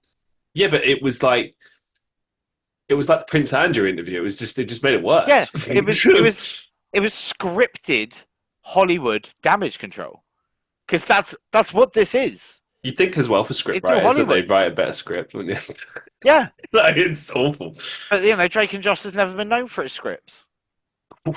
It's a bit harsh. You know what I mean? Like, I don't know. It was a good well, no, show. but, like- like- He's got writers for a kids show. They're not the same people to write your apology. Yeah, fair point. Yeah. Do you know what I mean? Like, get a different type of writer in. Maybe a Christopher Nolan. Imagine that. We get to the point in YouTube where like Hollywood directors are now writing the scripts Yeah, for like, Guillermo the del YouTuber apology. Logan Paul, the apology. Directed by Quentin Tarantino. Yes. Oh, that. I paid good money to see that. Good old Logan. We love Dude, Logan. wow. Okay, so I have mixed feelings about him because I don't like that he scams his audience and all that horrible stuff he did in the past. But he is a fantastic professional wrestler and a great heel. So I'm really mixed feelings because you know how much I like wrestling. Do you know what? Like, I think we really do need to stop holding people on this thing of like, oh, but they're a YouTuber. Which It's mean? also, well, like, I've seen a lot of criticism of Logan's wrestling. It's like, these fucking YouTubers getting involved. And it's like, I would say that's YouTube is nonsense. his side hustle. Like, I'm not being funny. It's like Jake with the boxing. It's like, is he doing more boxing stuff or is he doing more YouTube videos? I think if you Boxing is his career at the moment. Like, I got to say, the Paul brothers were known athletes well before they got into wrestling. They're and professional boxing. wrestlers. Well, they were both amateur wrestlers, yeah. Yeah. They were trained. They were almost athletes. professional, weren't they? Yeah, they were They trained nearly went athletes. yeah. So, like, when I knew that, because I knew that when Logan started, when he had his first match at WWE, so I was expecting certain stuff. And in fairness, he's working with like the very best trainers, people like Shawn Michaels, people like that. Yeah. But he's taken to it like a duck to water. Like he's a natural. So for anyone that's like, oh, he's a bad wrestler or like you don't know what you're talking about. He's a fantastic wrestler. He's better than some people who've been doing it many years. Yeah, I mean, the whole thing about him saving, was it Rey Mysterio's life? That wasn't, no.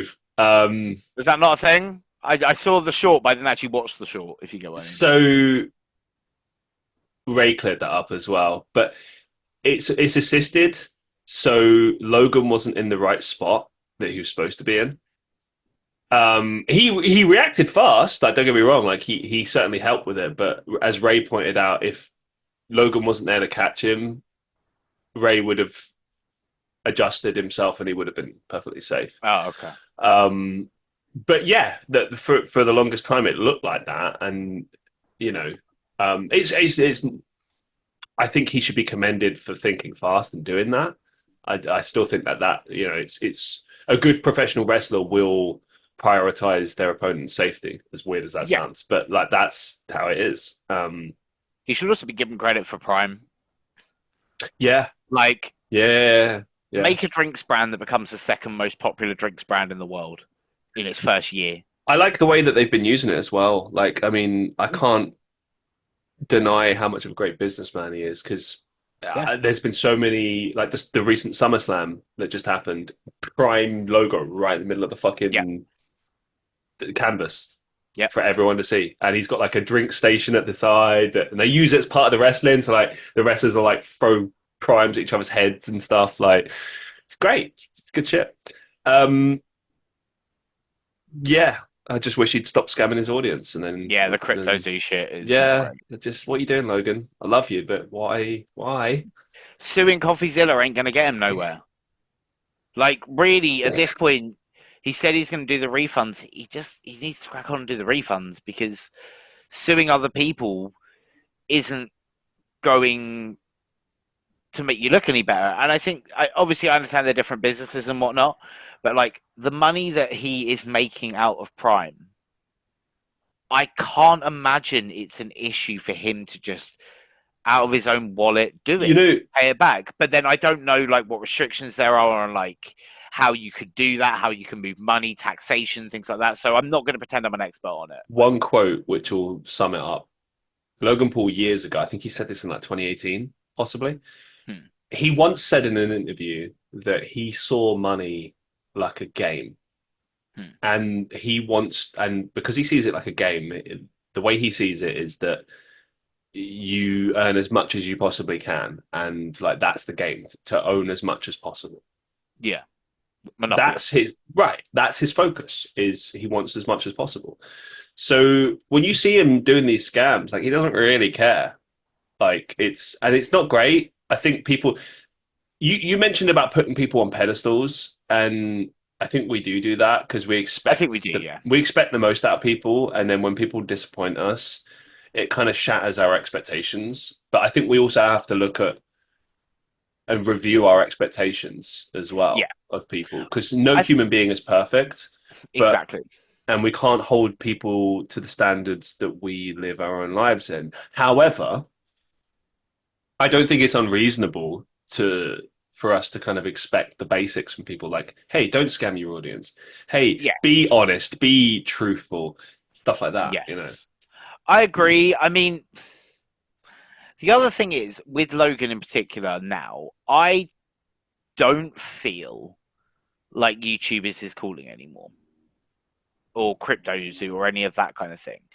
Like He's got his podcast, doesn't he? That's kind of what he's got Impulsive, but I don't know if it's part of his market synergy.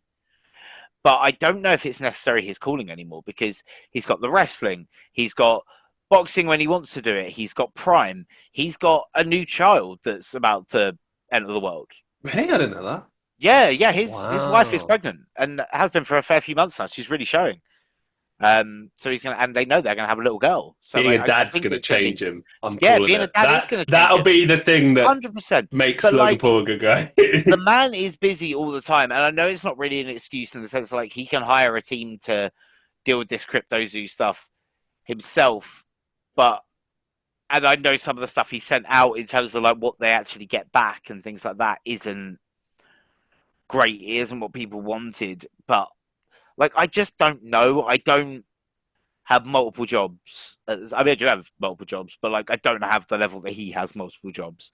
I don't have American / international law on crypto. I have no crypto fucking knowledge at all, really. Like, I don't know how this works, but I do think from my little corner, it should have happened by now. He should have refunded by now. Um, I think that he should be fair in the way he does it. But at the same time, I'm like, I just don't know. I can't imagine being Logan Paul. I can't imagine having all these different things on my plate and trying to deal with them all. Like, I just don't know, and I think it's very easy for people like us on the outside to Yeah, sit good in point. and comment on it. Like, at the end of the day, my biggest hope is that the people who put money into CryptoZoo get their refunds. I think having lawsuits with people like CoffeeZilla is pointless. Like, I know his plan is just to drown him in lawyers, like, because of the money and resources he has. Whereas CoffeeZilla's trying to crowdfund it, is lawyer support. Like, it's not the same level of wealth. I don't think that's how he's planning on doing it. But I'm hoping that CoffeeZilla can get through it. I don't think he has defamed him.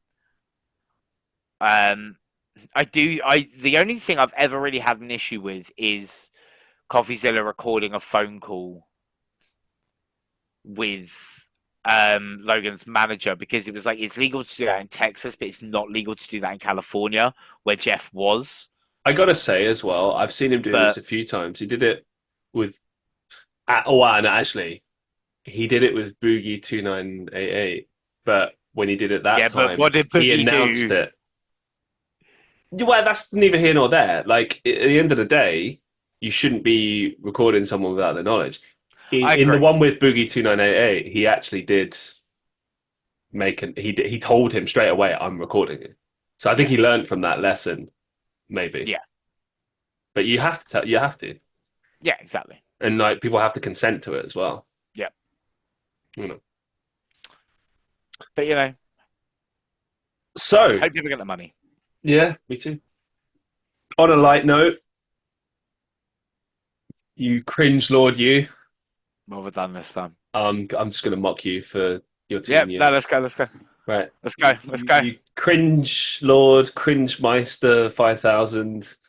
Yep, it was actually Hatchermeister. That was my online tag for ages.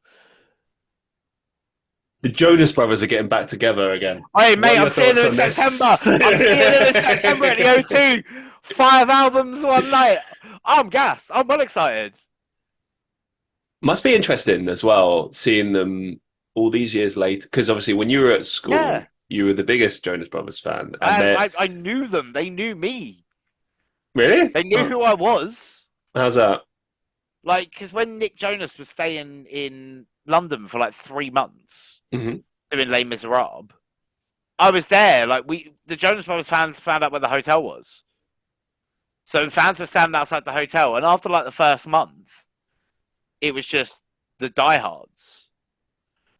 Do you know what I mean? So it went from being like 50 to 100 people outside this hotel to like 5 of us, and we were Interesting. just chatting to him every day. Like, do you not remember he sang my guitar I and don't he put remember Jack you on ever it? telling me this. No. Yeah, he Wow. wrote Jack on it.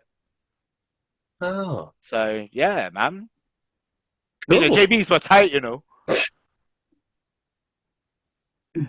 No, I love him. I'm really happy to see him make a comeback, and the music they've been producing is. I haven't listened to all of like the singles that I'm hearing on the radio. I'm like, it's just good pop music. Like, Yeah, because their sound really easy to originally, listen. this is the funny thing, like their sound originally, very high school musical kind of vibes. It was Fine. Disney pop punk. Yeah, That's the way I describe it. and Disney pop punk. it was fine, you know. Like I mock you, but like actually it was all right. It was Yeah, okay. It was there's fun. much It's more fun. offensive out there than that. Teeny bop stuff is fine. It's fine. Yeah, yeah. Um, Vibes. but then the funny thing is, right? They then all did their solo careers, and they were all brilliant, like Yeah, fantastic. I remember always just thinking back and going like, "That's amazing how they went from this to oh my god, like yeah, amazing artists." And of course, they've written for a lot of people as well. And then now they're coming back, and as you mentioned, like their music is it's decent pop music. It's yeah. interesting. Why do you think they made a comeback as well? Like just cashing in on time, or So I watched their documentary on Amazon Prime, and I do recommend watching it. It's really good. It's called I think Chasing Happiness, and they talk about like the teen rock star thing, the purity rings. Oh shit! I forgot about that. Yeah, Yeah. they talk about all of that, and like they built their whole. They became like adults as these inseparable beings that couldn't have sex until they got married, and every girl was throwing themselves at them. When did they get rid Um, of that? That's interesting. they got married early, didn't they? They got married in their like early 20s. So they're probably just sick of it at that point. They're Yeah, like, yeah. oh. They openly spoke about the fact they were sick of it. Yeah. Um, and I think they needed time Was that? apart to really figure out who they were, and then come back together and do it as brothers. Because you have to think like they were a very manufactured product by Disney. Mm, They had been a band before Disney signed them, yeah. and they've released stuff, but Disney were the ones that were like, "This is the image. This is what you're going to go and do. You know, this is how we'll produce your albums. This is how long you'll be on tour." And I Hate think they that. need, yeah, I think they needed time to break apart, figure out who they really were as people, and then figure out the kind of music that they wanted to do without such a restrictive label, and then come back together to perform something new. Yeah, people have said that to me over the years, like, "Oh, Christian, why don't you go on like Pop Idol or Pop Idol?" That's not fucking old, am I? Like like X Factor or Britain's Got Talent, and I'm like, well, because of what you just laid out there, because you'd have to. They'd be like, right, well, we see you as this. Or I'll give you another example. There's a person who came on my show, really talented artist, called Natalie Miranda, right? Yeah. And she told me a story about how 10, 15 years ago, a music producer approached her and was like, so we're going to make up a story for you, and it involves like you lost your parents at this age, blah blah blah. And she's like, I'm not doing that. What do you mean?" And they were like, "Oh, well, if you don't take on this story, then we're not going to make you a pop star or whatever." And she's just like, "Well, I'm not going to lie. Like, I'm proud of where I come No, from and who I because the am." way fucking media works as well, like that lie will get Well, found out in 2 minutes. Like well, obviously back there's the see that moral you got stuff and all you got that. remember though, back in the day, like you could have got away with that. Now, yeah, no chance. Yeah, Like, no, but no, no chance in hell. And it's like, well, yeah, obviously there's the moral side of it, which is paramount. But like this company don't care about the morals in the first place. So let's look at it from the you're going to get found out part of it. How has no one thought of that? yeah. Well, it's just I've never understood this whole oh, if we give you money, fame, da da da da da, are you happy to just do whatever we tell you? Like, I don't understand that. Do you know what I mean? Because like maybe it's just me, but Yeah, I think again, I think about like my album that I'm doing right now, and I'm like, I this is a combination of a lot of contemplation. I've done EPs yeah, before. I've never done an album. It's music from a certain time. It's a timestamp. It's a creative thing. It's a lot of yeah, things. The last thing I'd want to do is hand that over to some corporate entity, and they're like, right, so we're going to have you dress in these clothes, and you have to act this way, and you have to sing it this way. And I'm like, fuck that! Like what? Like I yeah, wrote it. I wrote the yeah. You songs. want your creative expression. The thing is, I think there are some people that are so enamored with fame and money, and Why though? you don't know where people come from, though, do you? You don't know what But circumstances they've gone dude, through to get to where they are, and they maybe think in that moment that that is the right way to go. But I think there will always be a part of any serious artist where you have that artistic integrity that you're feeling being kind of taken away. And I think, do you know what? Even though I'm not a performing artist, I think that's something that I can relate to in terms of my channel. well, I mean, As I've left Sega, like I, I was, I gave Sonic Origins Plus like a 9 out of 10, and in all honesty, I don't really believe that now. Like what would you give it now? 7.5. Okay. Well, it's not too bad. It's not like it goes from a No, nine but to I a was like, one this or is the definitive way to play these games, and like in some ways it is, but in a lot of well, let ways, me like ask you no, this. When you said that statement, were you thinking, this isn't the truth? no.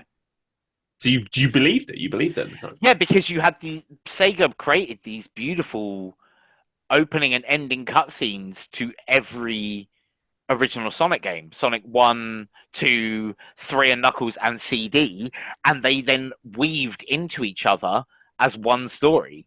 And I'm like, I still think that's a fucking awesome way to play that. Yeah, so it just sounds like you changed your opinion over time. Not that you Yes, sold out because you were working for this company, so yes, you but said at what the they same wanted them to. time, I probably would have given it maybe a slightly lower score on the basis that I'm bored of playing the old Sonic games. Could you? Like Okay. for 30 years, I've played every re-release of these games. I'm kind of bored of it now. When you were working there, do you feel like you couldn't give a lower score? Did you Yeah, ever feel that? You felt yeah, that way. yeah. And that's not necessarily because Sega told me that. I think it was more a paranoia on my own front.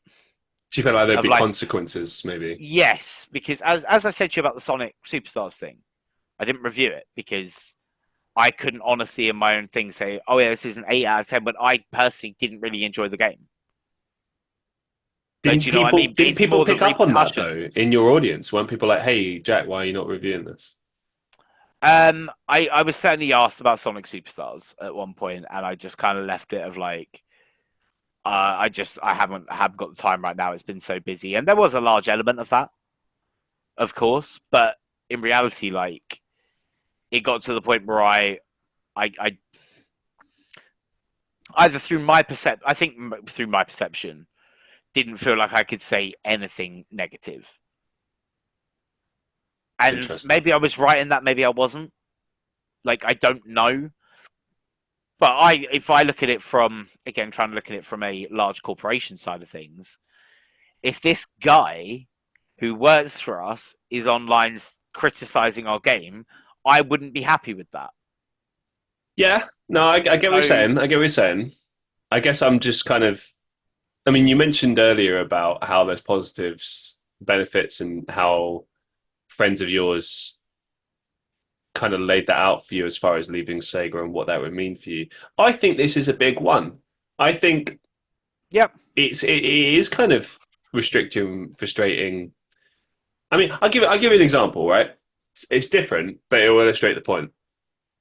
I've seen instances where people have joined companies and then they've been told, "Oh, you're not allowed to post this stuff online because Yeah. you're part of our company now, so you Happens represent a lot with us." teachers and stuff like that. Yeah, I would just if Um, I got told that, I'd be like, okay, well, respectfully, I quit then, like because I do my thing, yeah, and if it doesn't I fit in your agenda, then that's your problem. I really don't agree with this. I don't agree with censorship in any way, shape, or form. I know this I is think becoming a I will say that I'll add this to this though. I do think there are exceptions to that rule. Like if you're a teacher and you're teaching kids and you've got like an OF account, I feel like maybe it could there's a be conflict. problematic. Yeah, I think more. I think more for the OF model because as soon as that link gets found, and it will, Yeah, your students are going to be sharing it around. That's got to be this is what I mean. And there's no really way that different. you. That's got to be really difficult. There's no, Like, yeah, like, I'm not saying that a person should be denied that form of income. Like you do what you got to do, man. Like go out, go do it. But the problem kids are is, evil. They will find that shit. well, Dude, do you it's. remember when we found out that someone in our year kissed a teacher in a nightclub? I thought it was at the year end of year prom or whatever it was. It was year 13. It was legal, Yeah, it was really weird. but Was it was a maths teacher, wasn't it? It was a tall, red-headed maths teacher, if I remember correctly. I think it was her. Everyone said it was her. I thought it was a Or was it Miss Lister? science teacher. Everyone used to say Miss Lister. I hope she's doing well. We're not going she. to name any names, but Oh, I am I'll name pretty names. I don't sure give a it was a fuck. nah, She nah, no, nah, she. nah, nah, nah, Well, nah. because there's no way you'd be able to find this person. Like Because she's she been was long like, retired. she no, Miss she Lister, like wasn't. she Nah, flirted. dude, She flirted. she was. This teacher was like 4 years older than us. She just Hold come out of on. uni teacher training. No. The biology teacher. No. Fucking Don't say any name. We're not doing the this. We're one not that doing this. Alfie used to flirt with like all the time, which was like Alfie, I that's was never in any inappropriate. classes with Alfie, so I'm not sure. But Oh yeah, I'm fuck! pretty What was sure her it name? was. What was her name? I remember No, her we're name. not doing names. We're not doing names. But I'm Ah, pretty sure it was in Oceania with someone in our year who was very much 18 at the time. Oh, I didn't know that. I thought she just got off with someone at the prom. So she kissed someone that went to our school while they were in sixth form at a nightclub. I think it was after the prom at Oceana. Or Mad. it might have, but this is the thing with Chinese whispers, isn't it? It might have been a completely different night. It might never have happened at all. I gotta say about if it's who I'm thinking it is, because I used to have her for biology. She was really up her own ass about Yep, everything. yep, She yep. used to It's be head. exactly who you think it is. She used to be Yep. head girl. Yeah, she's really like Oh no! What? No, no. condescending. She wasn't a head girl. Yeah. She was a teacher. No. She when she was at school. So the Oh, thing about this teacher, what makes this weirder, dude, is is you knew her what as a student. no. So when you and me started at school, she was in like year 12, year 13. In the first year or two of us being like year 7, year 8, so in that time, yeah, she was in our school. She was head girl. She left, went to uni, did everything you just laid out. We then got to year 13, and by this point, she'd come back. She'd been teaching for like a year or two at our school, and then that happened. Fucking hell! Weird. I mean, it's not nonsense. Can we just put that? It isn't nonsense, No, but it is weird. but it's And questionable. the problem with that is that it's a conflict of interest, isn't it? I mean, it's the same if you were a university lecturer and you got off with a student. Yeah. It's legal, but it doesn't look good for your career. No, most universities will get rid of you on that basis as well. Probably, yeah, because it's That's why I don't want to name any it's names. the duty of Because, like, care what if thing. it's affected someone's career? Like that person is probably still working in that industry. That's why I didn't want to name names. Oh, there's no way that anyone will ever know or figure that out. Nah, but you know what I Um, mean. The internet is a weird. As we just were saying, like the internet, people will find things. That's that why I'm being careful there. yeah. Probably coming up to their 40s. No, would she be in her 40s now? Oh, I guess she Probably, would be. yeah. Or Oh, coming up that's to weird. it. Do you know what I mean? Like, I don't want to fuck someone's career Yeah. because it wasn't illegal. If it was illegal, then fuck them. No, Shoot 'em down. it was legal. It was just weird. Fucking weird. I mean, there were weird UK people. schools, people. There were weird people at our school. Should we tell should we tell the story? Some stories from that happened at our school to round it off for fun. Go on then. Only a few though, because we need to protect the identity of some people. But I'll start with the shrink wrapping of the head's car Oh, I didn't know about that one. What of Mr. by a Woods mutual or friend, Mr. Robson. Mr. Robson's got? So wait, when he was head teacher. When you say mutual By a friends, friend of ours, a mutual friend. interesting. Found out he wasn't going to get into sixth form because of the Oh, shit he had caused. oh, it's got to be Alfie. No, very close. Oh, Ollie. Ollie did that. Yeah. I'm surprised he didn't get into sixth form. Actually, he was a clever guy. He was a clever guy, but think how much carnage he caused. He wasn't that bad. He wasn't Alfie levels, but he was a headache. What was the worst he did? I don't remember him doing anything. He was on a 24-hour troll. That was the problem. Like in lessons and stuff like that. I mean, He was okay, just to put this, constantly trolling. dude, to put this into perspective, I got when I was at school every single punishment it's possible to get, with the exception of being expelled. I got all of it, and I got into sixth form. So, Yeah. I mean, granted, I sort of chilled out a bit, but dude, in year 11, I was getting fucking Saturday detentions still and all that silly shit. But I'd had like isolation, referral, expelled, not expelled, sorry, what is it? Suspended a few days for like Our bunking school off. took it too far. I don't know. I think they were The riot. Do you remember the riot? The protest? riot. Yeah, The okay. riot. Okay, now let me dispel this right off the bat. So it was not a riot. It was. No. So I'll never forget this as long as I live. It was a large group. No, I no. will say Here's that. here's what happened. Right, we had a massive field at the back of our school. Yeah. It's huge. It's great for sports. And this was year 7, so we just joined the school. Yeah. Okay. So every idiot in our year who had joined that riot, if you want to call it that, I can't wait to break this down. Basically, there was like a uniform change. A lot of people were getting detentions. The behavior policy. Yeah, it was really strict. Yeah. But we just joined the school, so we didn't know any different. So if you were in like No. year 10 and suddenly they're on your ass about all of this crap, like I understood it, I got it. But we were just there. We just It was joined. too strict though. I It think was that was too the strict. big Well, thing. Like, we were I got. out, like, Well, good you remember students You in remember Mr. detention. Given? Not Mr. Oh, Yeah. no, that's no, not him. A different. That's Given. That's yeah. Hey. No, he was a dodgy one. No, there was an IT teacher. Yeah, he was. There was a dodgy guy. No, he wasn't a dodgy guy. There was this arsehole that worked on the IT floor, and he used to always have his shirt tucked in, and he always wore trainers with a suit, which I think is a crime against fashion. Wait, no. Jordans in a suit have their place. Go on. No. Jordans are fine. These were like old man workout sneakers. Oh, okay. Yeah, you know what I'm talking about. Yeah. That's unacceptable. Yeah. So he would always give people detention for uniform. Like I think he got off on it or something. Like he's really just an arsehole. And it was my first week. I think it was like day 2, maybe. Right. I was rushing because, again, I didn't know where anything was because, it took a minute. I was going to drop that name for a minute. The school was fairly big in year 7. Like, it was easy to get lost. I didn't know where anything was. And I'd just come from PE and I was trying to run to the next lesson and I had my shirt untucked. And he pulled me aside and he's like, I'm sorry, that's a detention. I was like, oh, but I'm sorry, sir. Like, it's my, it's like, it's my second day and I just come from PE and I don't know. And he was like, I'm sorry, but that's unacceptable. And I'm like, and now I fucking hate this guy. And I remember so many times, like, because what we learned as well is that you could just run away. So, like, there were times when he'd be like, boys, detention. And we just ran away. What's he going to do? So we were little shit. And this whole riot stemmed from that. Well, and it was just writing detentions on slips and throwing them at people that were running away.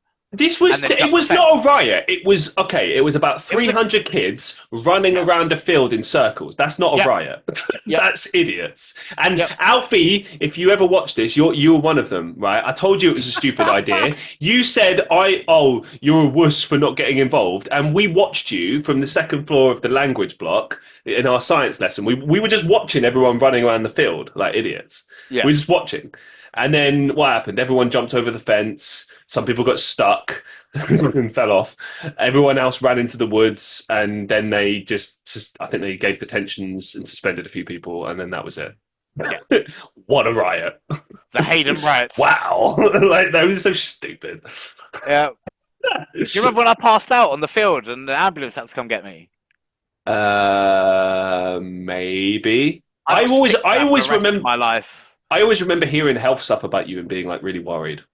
like I remember one time being in because I always used to bunk off maths and go in the sick room and like you were there and we always used to like chat and I'd steal some of the biscuits that I wasn't supposed to eat because they were yours. Do you remember? Because you had like a little cupboard. Yeah. And you needed it because you have was it epilepsy? Diabetes, sorry, yeah. So you needed it for that and I'd always be like, oh, can I have a biscuit? And you'd be like, here you go. But I remember one time you were either about to inject your needle or you were low on something, your blood sugar levels, obviously. Yeah. And I remember you just looked like really weak, and I was like, wow, like because I'd never seen that before. I never knew anyone it that fuck you up. Yeah, it can proper fuck you up. That was like my first experience seeing someone with diabetes. So it was. I always remember just being a bit like, oh, are you all right?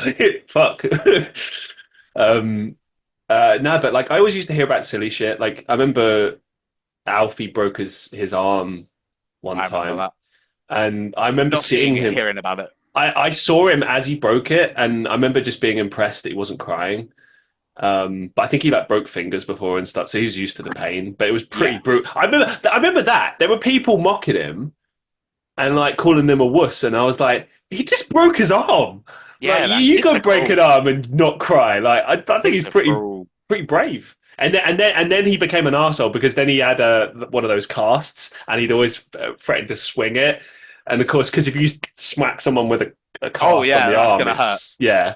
So fuck you, Alfie. I love you, but you arsehole. Well, me and Alfie used to get into so much shit. Do you ever hear about the time when me and him got done for smoking carrots? Oh my god, the smoking carrots thing! I'd forgotten all about that. so, Jesus Christ, so that was I an mean, epidemic. I remember. Why was that an epidemic? It not as in it was an epidemic, as in the entire fucking school was just Knew chatting about about it. you, knowing about you and someone else whose Smoking name I'm not carrots. going to say on this smoking carrots. Oh, someone else doing it. Yeah, It was me and Alfie. Who did there they was say did another it? name. I don't want to name names, but there was a name. Was it someone we used to hang with? No, it's someone I hung with later in life, though. Huh. It wasn't them. It was me and Alfie. so Oh, yeah, that's weird. What were people saying? I'm sorry, I'm intrigued. I'll tell the story in a smoking carrot second. leaves Yeah, that's exactly what happened. because there Yeah. was an idea that it got you high. What now? It was so me and Alfie were well into our drug taking at this point, and yeah, we used to take drugs. It was fun, and I don't recommend it, but well, it was fun. So anyway, Don't do drugs. yeah, don't. But if you are going to do it, be safe. That's all I would say. Yep. So it's like I don't know GCSE physics or no, it would have been biology. It must no, or was it chemistry? Oh, what would it have been? It probably would have been biology. It must have been biology. So we're at the end of a lesson, and Alfie was always like, "Oh, what if we took this? Like, could we take this?" And he'd just drink stuff. Like one time, he drank like pure ethanol, which can kill you. It's like I nice. remember that. Yeah, and I'm like, That dude. spread across the school like I was wildfire. like, dude, what are you doing? And it was only like a tiny amount, so that's probably why it was fine. But I remember seeing him do it and going like, because normally it'd be like, ha ha ha. But I was like, dude, what? What? Yeah, He that's was not a good one. he was crazy. Alfie was crazy, man. That's essentially moonshine, isn't it? Yeah, I couldn't believe he did it. Like he had no fear. like Yeah, straight up. so when it came to the carrot story, we were just looking at the leaves on the bottom of the carrot and just kind of going like, I wonder, could this get you high? I wonder. And we were just like, so we stole some of it. And then we went to, there was a book. So on the field, this is how stupid we were, right? So the field, you remember how big the field was? For anyone, obviously, you guys aren't going to know, but me and Jack will know. So basically, imagine a really big clear field and all around the sides of it, mostly you've got like bushes and stuff. Now, Fence. and fencing, yeah. So we thought, oh, we'll just hide in this bush. But of course, hiding in the bush, it kind of created like a billowing smoke effect, similar to like you'd see in like, Indian huts. So like we basically just told everyone where we were and what we were doing, right? And that's not even the best part, right? So we get caught. We get caught by the dinner ladies, which I don't know why we called them dinner ladies, by the way. They didn't have anything to do with dinner. They just No, but it's just an English term, isn't it? yeah, but they don't serve you In dinner. America, they say lunch ladies. Here we said dinner That would have ladies. made more. I That don't would have know. made more sense. That would have but- made more sense, yeah. For once, the Americans did it better than we did. There you go. So we get pulled in, and they obviously they think we're doing drugs, so it's really Yeah. serious. It's and we get pulled in, and okay, so we get taken. Is it when you pulled the carrot tops out of your pockets? We didn't do that. No, right. Then someone else that we know definitely fucking did because they were in the head's office and he was like, I know you're smoking drugs, blah, blah, blah. And then he was like, nah, it's carrots. And he pulled the carrot tops out of his pocket. Oh, do you know what? Actually, Alfie might have done that. Okay, right. Yeah, Yeah, actually, I think he might have done that because here's my experience. They split us apart. And Yeah. he went one way, and I had to talk to Miss Hitchman, who was the year of head. Year of head? Head of year. Sorry, head of year. She's the head of year. Yeah. And she loved me, but she was also annoyed with me because I was always getting pulled into her office.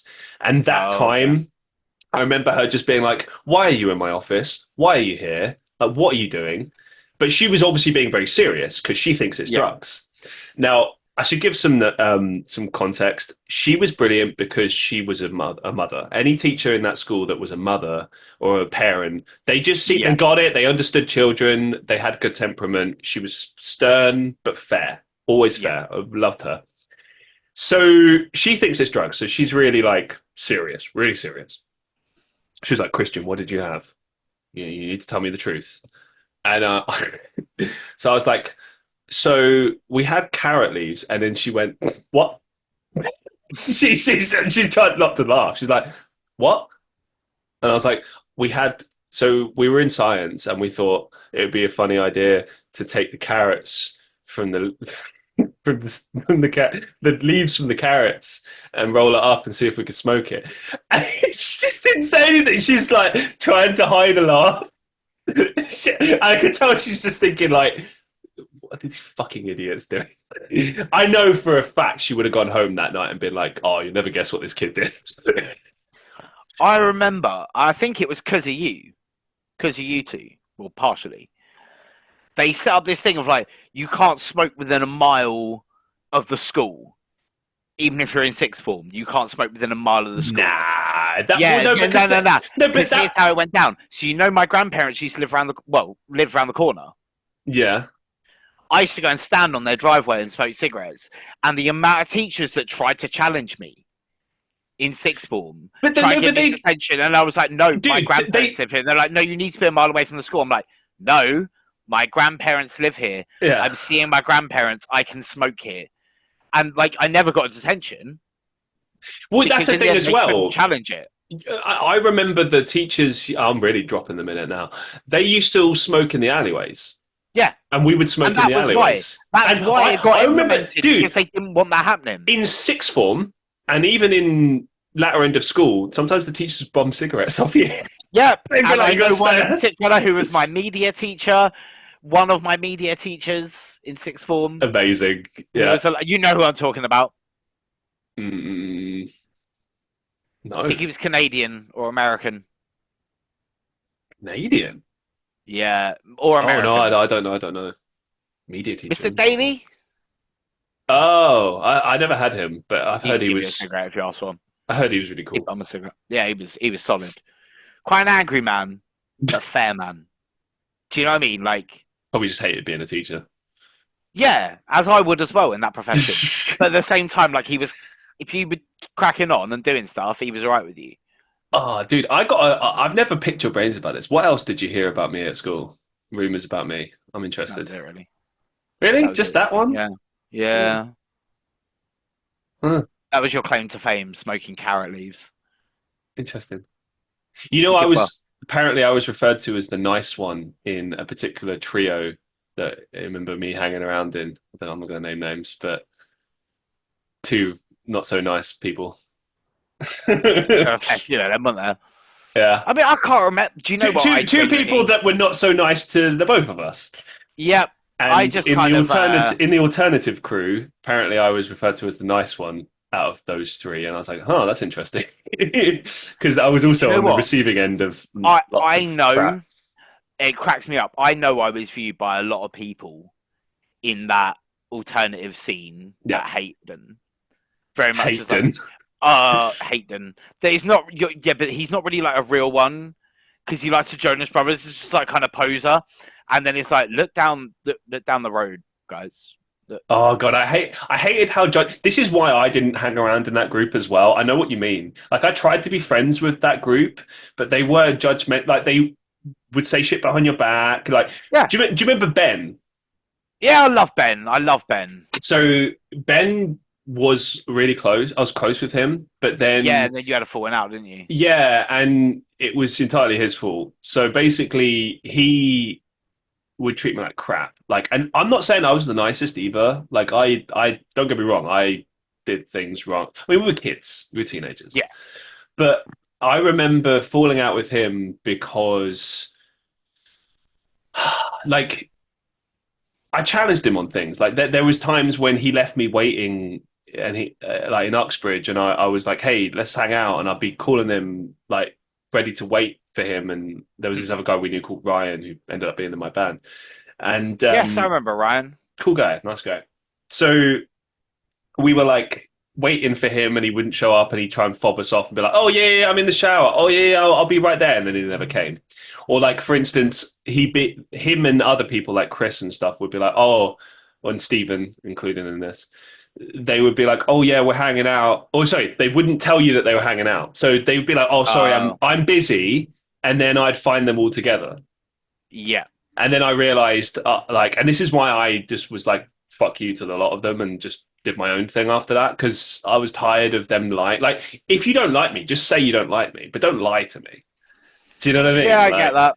and like, so I understand where you're coming from. I dealt with it too. I felt really like lonely at school, to be honest, a Mm, lot of the time. Like, that's why I spent most of my time making friends outside of school because the mm. people at school were very judgmental and mean spirited, and we were already dealing with shit anyway because we were alternative. You walk down the street and people would hurl abuse at you, and I always kind of thought, shouldn't we come together and embrace each other rather than giving each other shit as well? Like, I don't need this Yeah, crap. Like, I had enough stuff going on, I and think that's why I would act out and be a dick I think that's because being kids, though, isn't it? yeah. But do you know what I mean? Like, it's like hurt people hurt people. You know, I get what you mean. I'm not condoning it, but like when people like Ben thought it was appropriate to treat me in the way that he did, he'd be like, "Oh, well, Christian's a dick," and it's like, well, ask yourself, why am I being a dick? Is it Mm, maybe because of like how you treated me? Maybe it's your fault. You know, yeah, like you have to be accountable for actions. But I do. Well, I've never spoken about this, by the way. It's just that I mean, triggering me right now. Like, I've got to like be honest from my perspective. Like, I've never had bad experiences with Ben. yeah, Ben's always been lovely to me. that's good. But relationships are relationships, and they particularly when we're teenagers. Like Jesus Well, yeah, fucking we were Christ. kids, so like I Yeah, don't care. I don't care now, like yeah, obviously, but but back then, like okay, here's the thing. You see me now. I'm a confident guy, right? How did we get from there to here? Well, I'll yeah, tell you how. I stopped caring and trying to impress people and trying to be friends with people. I thought if people don't want to be friends with me, fuck them. I'm going to focus on me, and mm. I've made friends now later in life because of that attitude, right? Real Yeah, friends. completely. It's the experiences that shape you, isn't it? Right, but like when I look back on those times, like I don't really look back on it fondly. Like I have fond memories. There were good times, and I think for the most part we were pretty lucky. But the same side of it, there was a lot I dealt with that I really struggled with at school. That maybe people didn't see. I think people used to kind of the vibe I get was that people used to see me as offish, see me as like unapproachable and stuff. And it's like, well, I was reacting based on how I was getting treated. You know, I remember so Yeah, much just kind of being pushed away or not being included, and I was kind of like, eventually, I just had it, and I was yeah. like, fuck it, you know. No, I get that. I think as a kid, I couldn't take a joke as well as I can now. Well, I mean, it was different for you though because I felt like people mocked you openly, and it became almost a popular thing to like mock you, Yep. and that which is kind of fucked up in of itself. Yeah. Um, I always felt like with me and you, like if we would joke, it always felt like you knew we were joking. It was Yeah, always yeah. There like, was an understanding. do you know what I mean? But like, I remember seeing people being actually mean to you, and I was like, no, that's not cool. Like, what the fuck? Yeah. Like the whole Jonas Brothers thing, it was supposed to be a tongue-in-cheek thing. Like I remember coming up to you Hmm. and like lightly mocking you about it, and you were like, "Yeah, well, they're the greatest," and like, but you meant it, and I was Yeah. like, "All right, he likes them, fair enough." But we were the last like wave of that generation where gay was an insult. Yeah, I remember that. Gay was something used in the playground to insult someone. So people would say that to you then. Oh, constantly. They were, oh, gay for the Jonas Brothers, and I'd just be like, back, and I'd just not enjoy the music, the people. It is weird as well looking back because I remember talking to someone at the bar the other day about this because I feel like kids these days don't really have that problem. Like it's almost like Yeah, cool to be alternative. But back when we yeah, were kids, it was like still territorial. Like you had to mm. defend what you liked all the time. Like you like in the Jonas Yeah. Brothers. Like why should that even fucking matter to people? And I But think it that's did. resulted in a lot of gatekeeping now as well. Mm. From like, for instance, look at MGK and the pop punk scene. Yeah. Like what does it matter if he wants to make some pop Yeah, punk? Fuck it. yeah, Like just just do let him it. crack on. Who Like, cares? but people hated on him for it, and I think it's still a large part of things. Like, because people were bullied so much about it, now Yeah, people are very protective of it. I get that. But it's just like people should just be allowed to enjoy things. Yeah, I don't think it's the right way to go about things, but Who Who knows? knows? Who knows? Who knows? Well, we've been talking for over 2 hours. Oh, Jesus. How do you feel? Wow. Good. Yeah, How you feeling? good. It's nice to see you, man. It's nice to talk to you. Yeah, and you. It's lovely to be back on the show. Yeah, well, the eighth time now. Yeah, 8th appearance. No More to one, come. no one has been on it more than you. Yep. I think for the 10th appearance, it should be I host the podcast and interview you on the Christian Reeve podcast. Ooh, I like the idea, but I also hate the The idea. execution, but yeah, it might not work. But I No, reckon we no, no, should no, do no, that. no, no, no, no. I love the idea, and I love you being a part of it. I don't like stuff where it's to do with me. I don't know. It might be my name on the show, but it has nothing to do with me. Yeah, but you've grilled others for so long. Years. It's time to be grilled yourself. You know what I mean? Like, flip it. Why not? All right, let's do it.